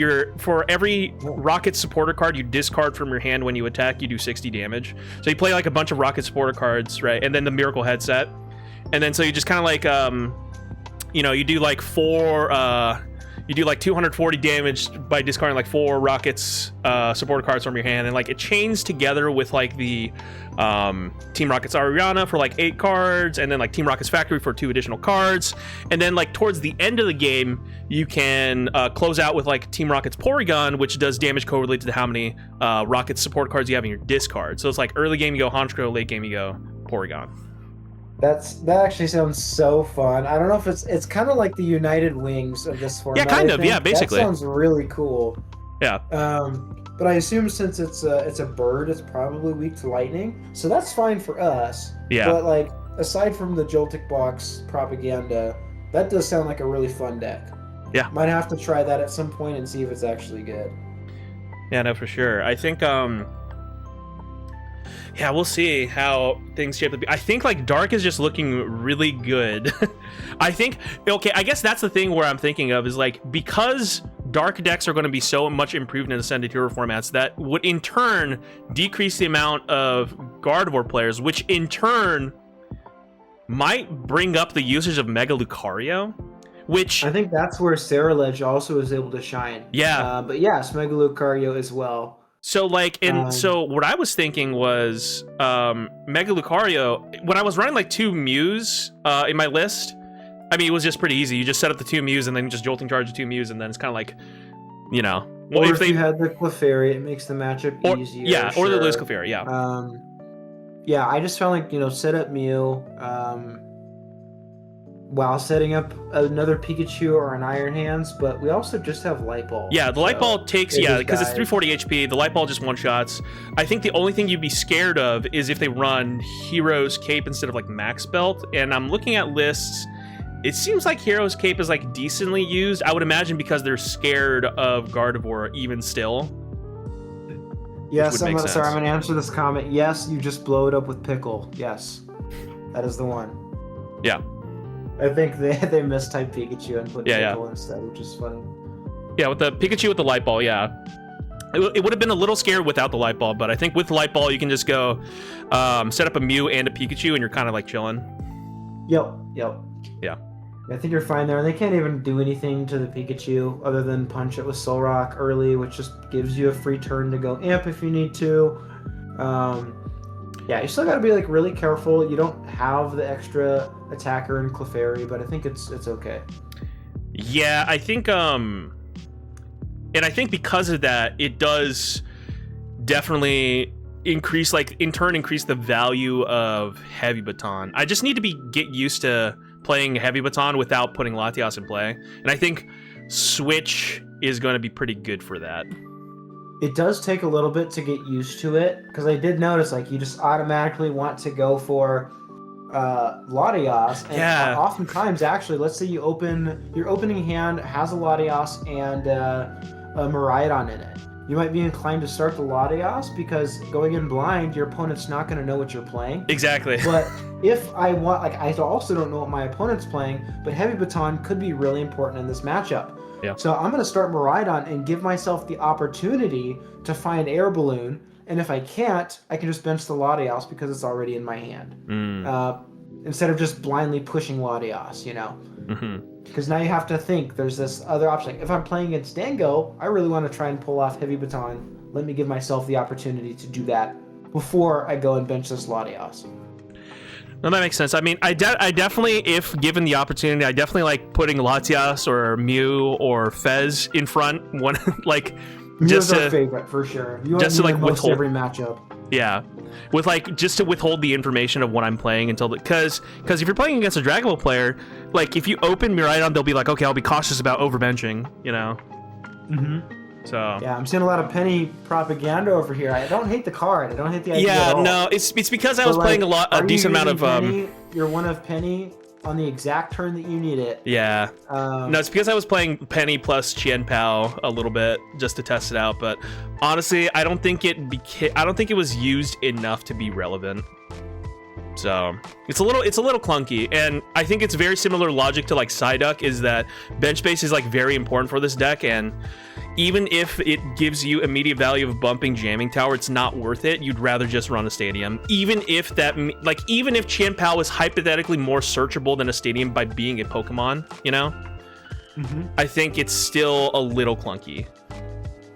Yeah, for sure. But really, the only, like you said, the downside to Chien-Pao is just the bench space. It does seem like a good card. Like if like Pokemon was a game of like you just had 6 bench instead of 5, man, I would love to play that Chien-Pao other than 2 stadiums. Yeah. Because like having that stadium bump is what's important. And then the second thing is having the additional effects of those stadiums. Like what do they do? You know? Yeah, because getting Jamming Tower to Lively Stadium is just brutal. And if you have no bump to it ever, like you have no chance to dig, those are like game-changing cards for you. Yeah. That just sway it in your opponent's favor. Yeah, I think I need to write down like a just in case. I want to write down like a list of like potential occlusions aside from Battle Cage we've already went over. I guess like because I guess Joltik Box really is, it just comes down to like supporter card count plus like item count plus tech. Like the Pokemon himself don't really change too often unless if you're running Lillie's Clefairy right now.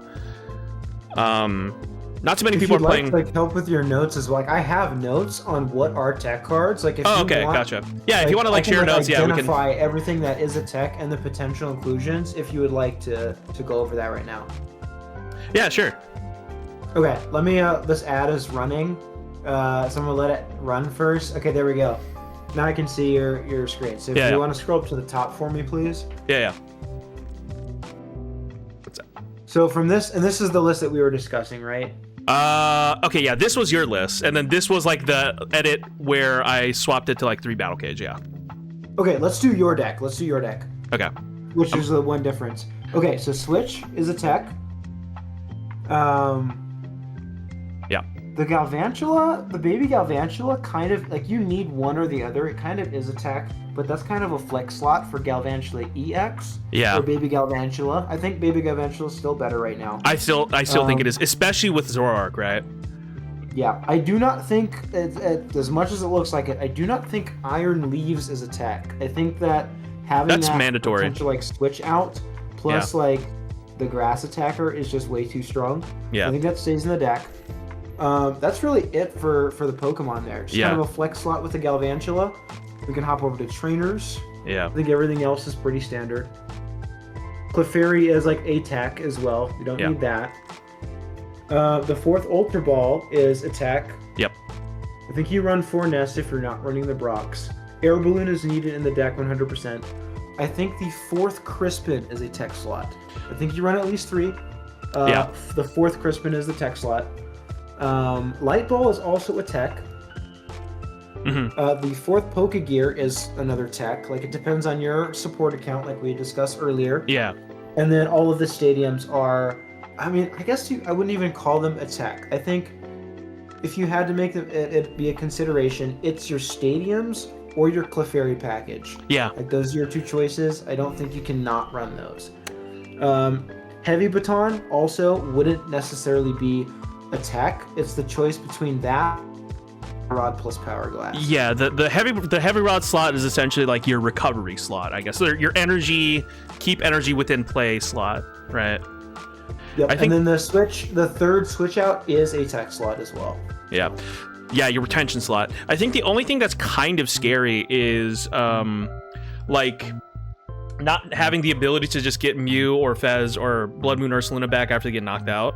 Or Blood Moon doesn't matter as much, but like, I don't know, being able to use like a second Iron Leaves, being able to use like a second Fez or like a second Mew with Super Rod is nice, which is why I kept it around for so long. So I have to get used to playing without the Super Rod or like Night Stretcher. I feel like Night Stretcher has so much explosive value, especially for like stuff like Fez and like Lillie's Clefairy and stuff like that, but it comes at the cost of there are people who are going to be running like Slime Mold Colony, which is kind of annoying. Yeah, so the Super Rod does hold a lot of value, and I think like if you run this without it and it's just not working for you, like you really feel like you need it, put it back in the deck. I think it is a good card. That is my 61st card in like every scenario. It is the Super Rod. I'm just choosing not to run it because of how long I've been running the deck, and like I just don't feel that I need it. Yes, it is nice to have in certain scenarios, but if I'm putting myself in those scenarios where I can't crisp it at the end of the game, it's because I did something wrong. You play 13 energies. You should always have the correct energies available. You should be spreading your energies properly, crisping for the correct energies, holding the right energies in hand. And it's typically just like an error that I made if I run out of energies at the end of the game. So yeah, I see the logic in that for same sure. thing with like discarding your Pokemon. Like if I think I might need Ursaluna playing against like Dragapult, if I think they're gonna bench Fez, I probably shouldn't Ultra Ball it away. You know? So, yeah. It's really just context dependent, and if you can justify not playing it, I think it's safe to not play it. So you can play a different tech slot for matchups that need more work or extra consistency elsewhere. But I do think it is a good card, and if you feel more comfortable with playing it, you should. But you just may have to cut that third battle cage or the fourth Pokegear. Like, I guess if you were to slot in like a Super Rod in here, you would want like Powerglass maybe. You would run, I think like Super Rod, either Powerglass or EXP Share, I think. Actually, no. Well, I haven't tried EXP Share yet. I think EXP Share had value because you could attach it to Pikachu, but now that Light Ball exists, it's a little iffy. And that's also kind of the same for Powerglass too, actually. Now I think about it. It's really matchup dependent. So against Zoroark and Gholdengo specifically, that's true. Powerglass. So EXP Share could be justified as well, I think. It can go on anything. I think a card like EXP Share is a little bit stronger with the Clefairy package as well. It's kind of like that pseudo E-switch. Yeah. So like without it, I don't see it being as good. Plus like Powerglass is much more not reactive, but it's like you go in with your Pikachu, which is where that extra energy is going most of the time, and you attack with it. You know, you have your strong ability that allows it to live, attach an energy, and you're just a crispin away. Yeah. Rather than waiting until you get knocked out. Yeah, it's definitely like a what's it called? You get immediate value. You get immediate value with Powerglass versus like EXP Share is like potential value based on your opponent knowingly attacking into something, knowing that that energy will be then attached to a thing that has EXP Share. So I think Powerglass, is a worthy consideration. Yeah, I guess if you're going Super Rod Powerglass, you could probably just go down to 3 Pokegear, like you said, and then go 4th Crispin, just because that's kind of like what it's designed to do, is like Super Rod Crispin, like for late game stuff potentially. Interesting. And then I guess, oh wow, okay, now we're down to like 59 cards for. Sorry, I'm like thinking because I want to try multiple potential like. I think it's because I don't remember seeing that third cage. I think you cut one. I did cut the third cage, and so I'm putting Basket back in here. Okay. Just to see like how that would be, because like the third cage is like a test on its own. I think the default is 2 Battle Cage, 1 Picnic Basket, and like the third cage is kind of like its own sort of like a. I guess the control is 2 Battle Cage, 1 Picnic Basket. So what we're changing here is the Heavy Baton engine, I guess, with like a Super Rod Crispin engine. Yeah, I like this idea here. Instead of 5-5-3, let's run a 4-4-2 with 3 darks and add Munkidoris. There's our no, they were just trolling. I know. It's funny though. That was a good one. I think this is definitely it's new to me too, because I haven't just I think there was a time where I did test out Cage just out of like spite. But I think like seriously testing out Cage to this extent will definitely be like a thing I'll do for like the next week or so to see where I end up in terms of like how much value is presenting to the deck list. Yeah, I think that's a really good start. And honestly, like if it's going super well for you, I might adapt to the list that you have, because I mean that's the idea behind this, right? You know, we're finding a deck for you for Houston and me for Orlando, which is soon after. So we may not, you know, come across like the same exact 60, but like I said earlier, we're trying to amp things and figure out how to take the last 2 prize cards. So yeah, I think I'll at least start out with your list that has the 2 Brocs, just kind of like just to sort of like fully see your perspective first. So it's really not even that big of a difference. Like I said, I just feel that the power level of having the 2 Brocs, of it potentially being a 5th Nest Ball and a 5th Ultra Ball, is just super strong. I mean, that's the exact same reason why I played Kieran. It's a 2-for-1. Like, I don't have to tech 2 cards when I can get them both for the value of just like having 1, which is a switch and a damage mod. So my biggest failure while playing Joltik Box is not benching Mew or Fez when I should in some cases prepared to be Iono'd. Yeah, I think that's why like Mew is so important in a lot of matchups, and that's why some lists will just run 2 Mews, so that you don't have to rely on your recovery card like Super Rod to get it back into play.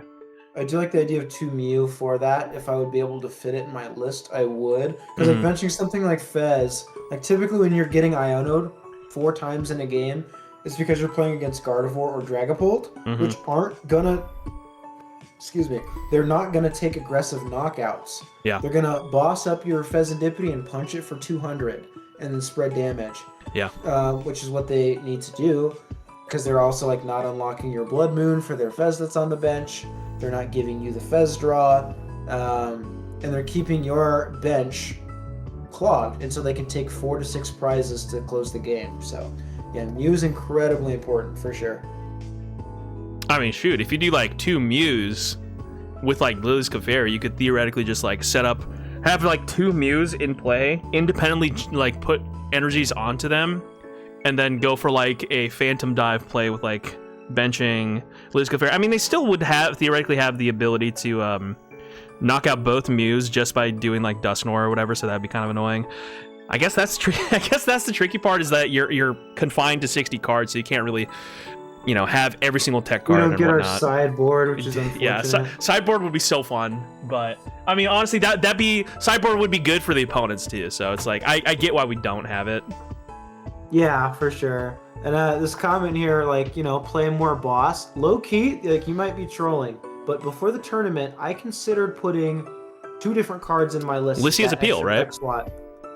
It was Lycia's Appeal or Erica's Invitation. Yeah, I did see Erica's Invitation and Lycia's Appeal as like potential. You know, Erica's Invitation against like a Absol box player that's that knows how to play the matchup and is not putting Absol in play could be the move. You know.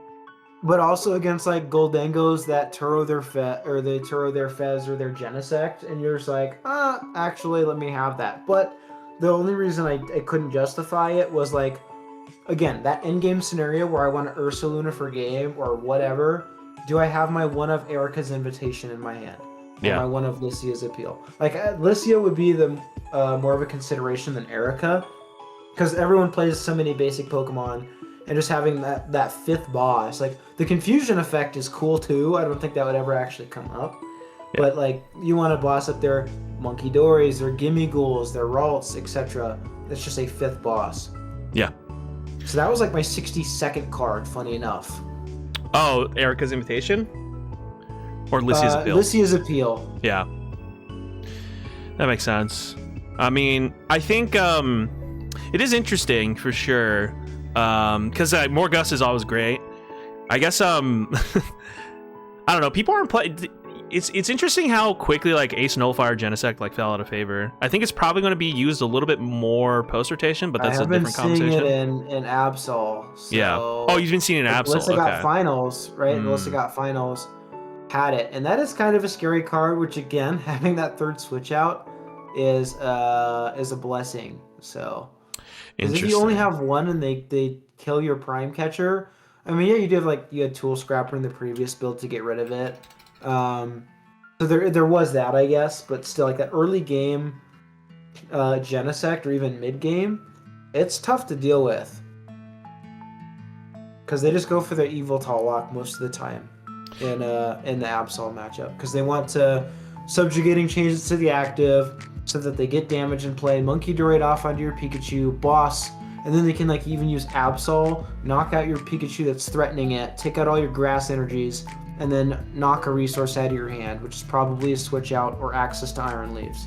So yeah, that makes sense. That matchup is really scary. Yeah.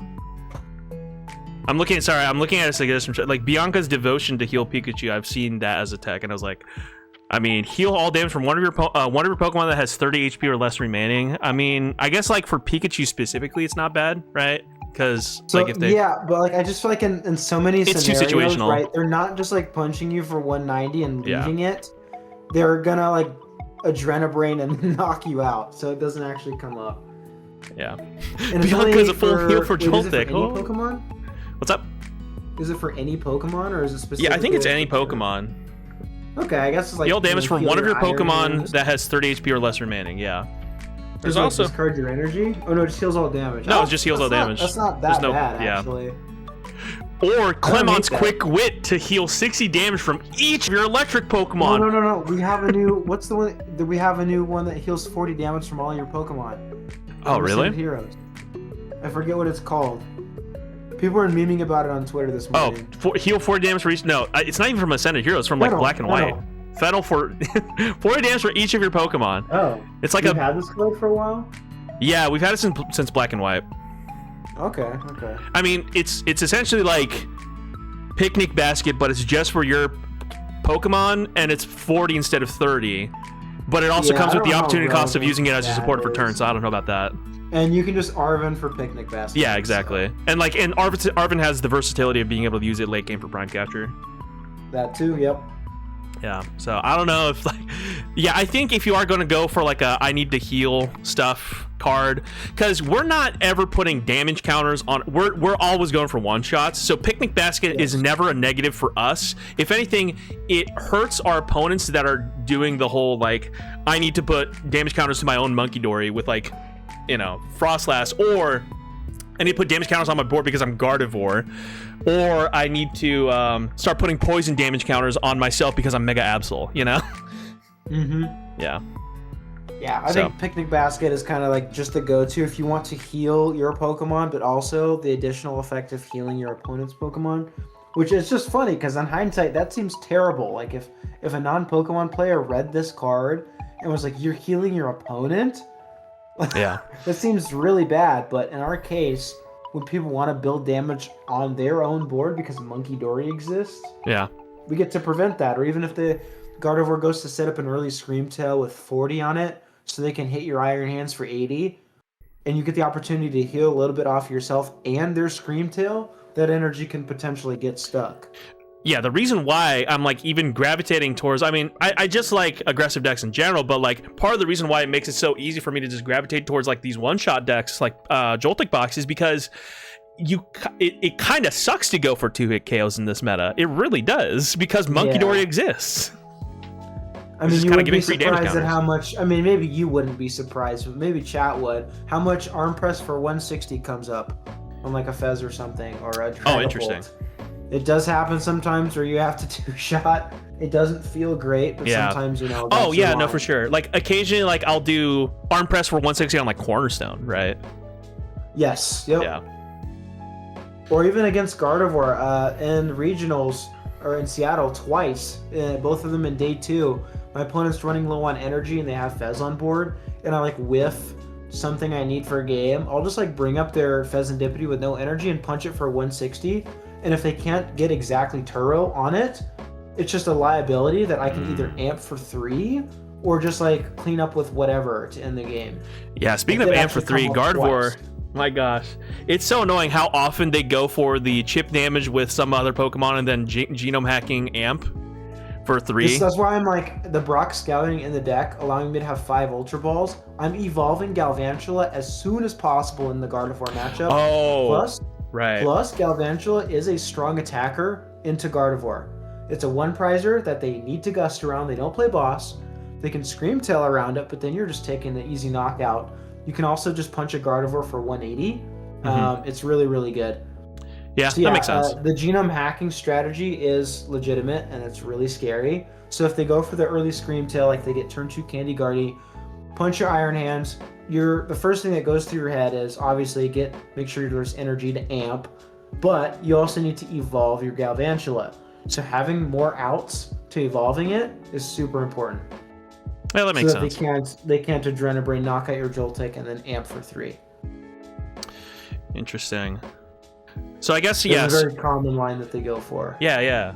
No, that makes sense. Yeah, no, I think, like, because of that, for sure, like, I'm just thinking, like, the value of just, like, evolving that Joltik into Galvantula is definitely huge, for sure. Just because they have to, like, commit more resources to, like, get rid of it. Yeah, they just don't want to knock that thing out. And when you're swinging for 180 every turn, that can put on a lot of pressure. Yeah. I think it's just like to weaken up a Gardevoir, but yeah. Yeah, the only other thing I was considering for like Galvantula stuff was like there was a, I don't think I have it built on here, but like I was considering a list where we just go all out on all like the multitude of attackers that you can put into this deck list and run like Lillie's Clefairy and Galvantula and Moltres. And then you also have like Brave Bangle. What's up? You could so what else other than Gholdengo is the Moltres like good into? So the Moltres would theoretically improve any matchup that has Teal Mask Ogerpon in it because it just one-shots. It innately one-shots Teal Mask Ogerpon. You don't even need Brave Bangle for it. But yeah, it helps like what's it called? Fire Energy plus Bangle, one-shots Gholdengo, and in the Gholdengo matchup specifically, you'll be able to consistently set up Moltres just because they're never disrupting your hand. That would be the logic. Obviously, I don't think it's like worth considering to the point where that would be the list I would bring. I think it's like an idea that you could do. But yeah, like if you're expecting like more Teal Mask Ogerpon usage, either through like Raging Bolt or like maybe people are going to be using a lot more Teal Mask Ogerpon because like Zoroark is going to be there, then you can like run Moltres for the one shot, and then you can also throw in Brave Bangle. I think the Brave Bangle is more so there so that you not only unlock the ability to like one shot Gholdengo with Moltres, but also one shot Pheasantipede with Galvantula. Yep, I did test that when Black Bolt and White Flare had first come out. It was pretty solid. I didn't end up cutting it soon after. Yeah. But like so how many tech slots? What is that? 3? Because you would need Fire plus Moltres plus Bangle. 3 tech slots. And against maybe you feel differently, but if somebody flips over a Teal Mask Ogerpon against me, I'm like feeling pretty good. Yeah. And no, we're not really. The reason for that is we have Pikachu. Potentially Powerglass. But also, when they go bench their Hoots and whatever, we can amp them with Heavy Baton attached. Yeah. So if they ever take a Respond KO, well, if we keep a clean board state, we just load up our Pikachus, or one of them, so we can use it twice. And we just kind of win from there. We go 2 with amp, and then we take the last 4 with Pikachu. Or if we somehow can't get Baton attached, we can go amp for 2, Pikachu for the next 2, and then close with Blood Moon. I think we're just pretty good into all of the Ogerpon decks that aren't named Mega Venusaur. Yeah, no, for sure. And then like Mega Venusaur, I feel like a lot of Mega Venusaurs, they're just not prepared for the JOLTIK box matchup as much these days, I think. So it should be fine. Plus, it's like a fairly uncommon matchup. I've only matched up into like one Mega Venusaur like in the past few tournaments I've been to.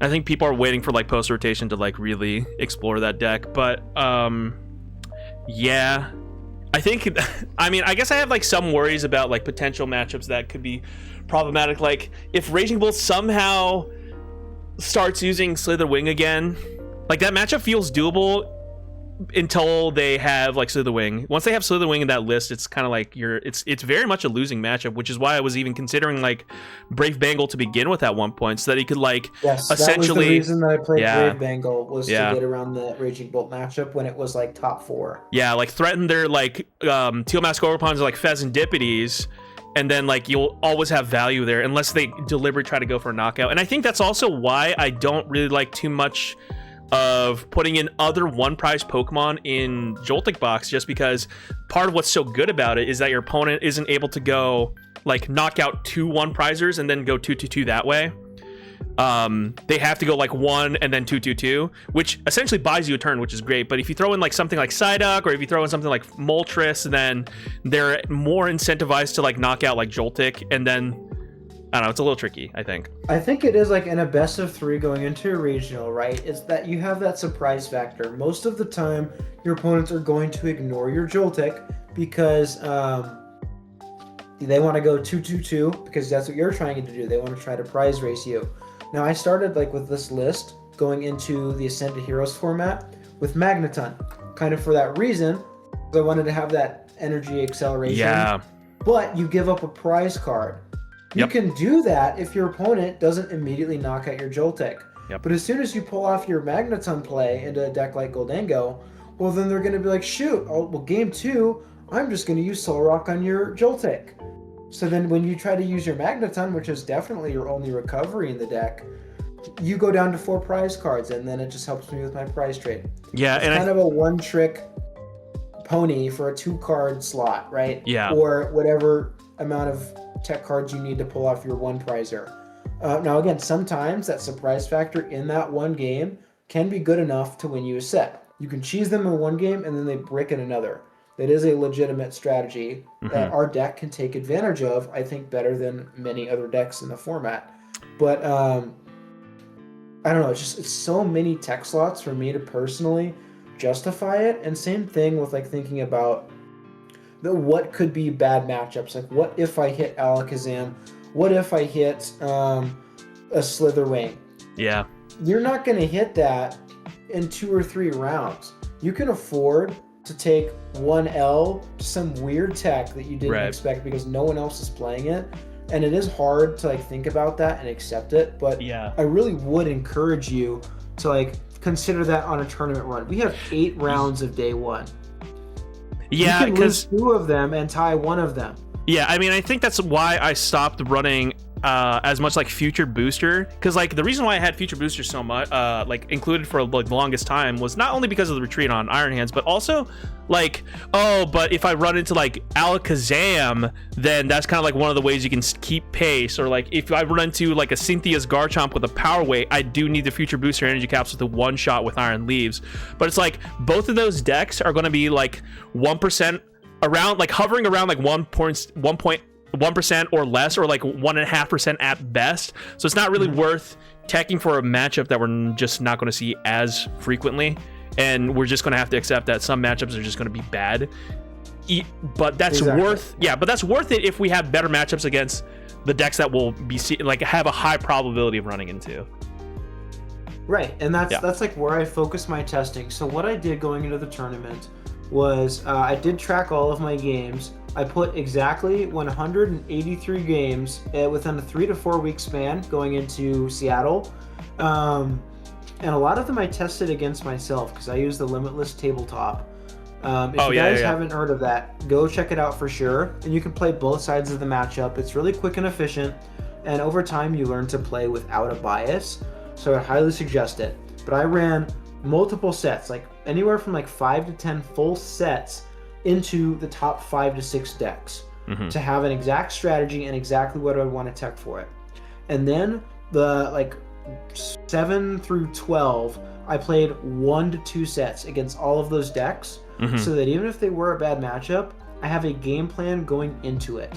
But I don't expect to hit them. I don't want to put a ton of time into this. Like if I think I'm going to lose to Alakazam, like it's just bad, I'm not going to play 3 or 4 sets against it. That's just wasting time. I'll play 1 set, maybe 2, figure out the best strategy of like what exactly I can do to try and scrape by this matchup, and then move on. Some matchups just aren't good. But like really focus on the big 5, 6, or even 7 decks, which now that we have Zoroark, I think there's 6. And put most of your time into those and tech for those. Okay. Yeah. No, that makes sense. I did give you the 6, 7. Yeah. Sorry. I just like instinctively. No, that makes sense. And I think it's not worth it to just kind of like dwell too much on like mashups that are just gonna essentially like harm the integrity of your deck structure too. So. Yeah. So yeah, no Toad Squirrely X, I think, is a fair assessment. Yeah. No, for sure. I mean, it's for the memes maybe, but. I think this is honestly like testing out the Baton cage is like a good starting point. I do like the fact that it does free up like it frees up your reliance on like Light Ball frees up your reliance on Gravity Mountain so that you can run the Battle Cage, which I do like. So correct. I definitely want to test it out and see what happens for sure.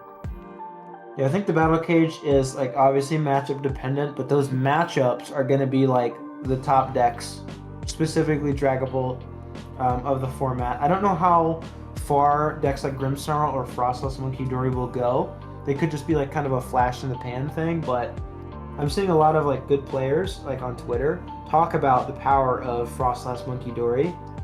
That's where I would like pay a little bit more attention to it. So. Okay. Yeah, no, that makes sense. All right. Yeah, I think we have a good, nice, solid list here. Yeah, please nice. do let me know if you do try 3 Battle Cage, if that's just better than the Picnic Basket. Because, oh yeah, triple. Yeah, I think that is a big that. one, right? Yeah. I think the plan is just I guess right now the big one is deciding whether or not 3 Battle Cage is worth it versus like Picnic Basket. I do want to look into that for sure. I think Picnic Basket I can see working in a lot more matchups because of like Gardevoir stuff. Sometimes they like intentionally leave damage on the board, and like being able to heal that off is pretty nice. So we'll see. And like we talked about, like the weird one of text like Moltres and whatever, it is kind of a one-time use to where it gets its maximum value. Value, because in a best of 3 you use the Picnic Basket once. Well, now your opponent's gonna Phantom Dive and put 4 on your Pikachu, right? And that could still be enough to affect the matchup because everything else doesn't get damage. But so like that's where like Picnic Basket is not a mainstay in the deck. It's an optional tech card. Yeah. That could just be the 3rd Battle Cage. It could be something else for consistency or a tool scrapper, right? It's just something that I am testing right now. Yeah. No, that's good to think about, I think. I mean, do we have any other things we could go over? I think that's pretty much covers most of what we wanted to go over, and we covered a good bit. I think we might want to we might reconvene either on stream or off stream regarding like what direction, like any thoughts I might have had in testing, because we do still have like a week or so. I mean, just over like a week and a half essentially before game day. So like maybe we'll see. Like I'll definitely let you know like over the weekend if we need to like reconvene for another one, but I think this is a good starting point for sure. Awesome. Yeah, I'd definitely be down for that if we can work out another time. And then I'm more than I'm more than happy to like, take this into like Houston and see if it like crashes and burns, and then we can like, reconvene for the Orlando run that you would have. Yes, that would also be an option. I'm sure we'll get plenty of games leading up to both tournaments, so we'll come up with a really solid 60. Yeah, I think it's a good starting point though. But I thank you for honestly like nice 2-hour conversation. I think that's like the longest I've gone. 2 hours. Yeah, I know. I was gonna have like a 45-minute segment at max. Yeah. I think this is the longest I've gone. You're over the gap for this long. Yeah, I think it's the longest I've gone like during like a Pokemon TCG stream without playing a game. So definitely a new record on that for sure. Well, hopefully you still have time to do that, for sure. Plenty of time to get some games in for sure. Yeah, well, thank you so much for having me. That was a lot of fun. Like I said, those 2 hours flew by. Yeah. I love yapping about my favorite bug-type Pokemon. So, yeah, thank you so much for having me. I wish you the best of luck in these stream games and leading up to it. Again, please do let me know about how the techs go. Yeah. And maybe we can reconvene next week. Will do. And thanks for being on here. All right, of course. Yep. Enjoy the rest of your stream. Thanks, guys. Yeah. Have a great rest of your night. Take care.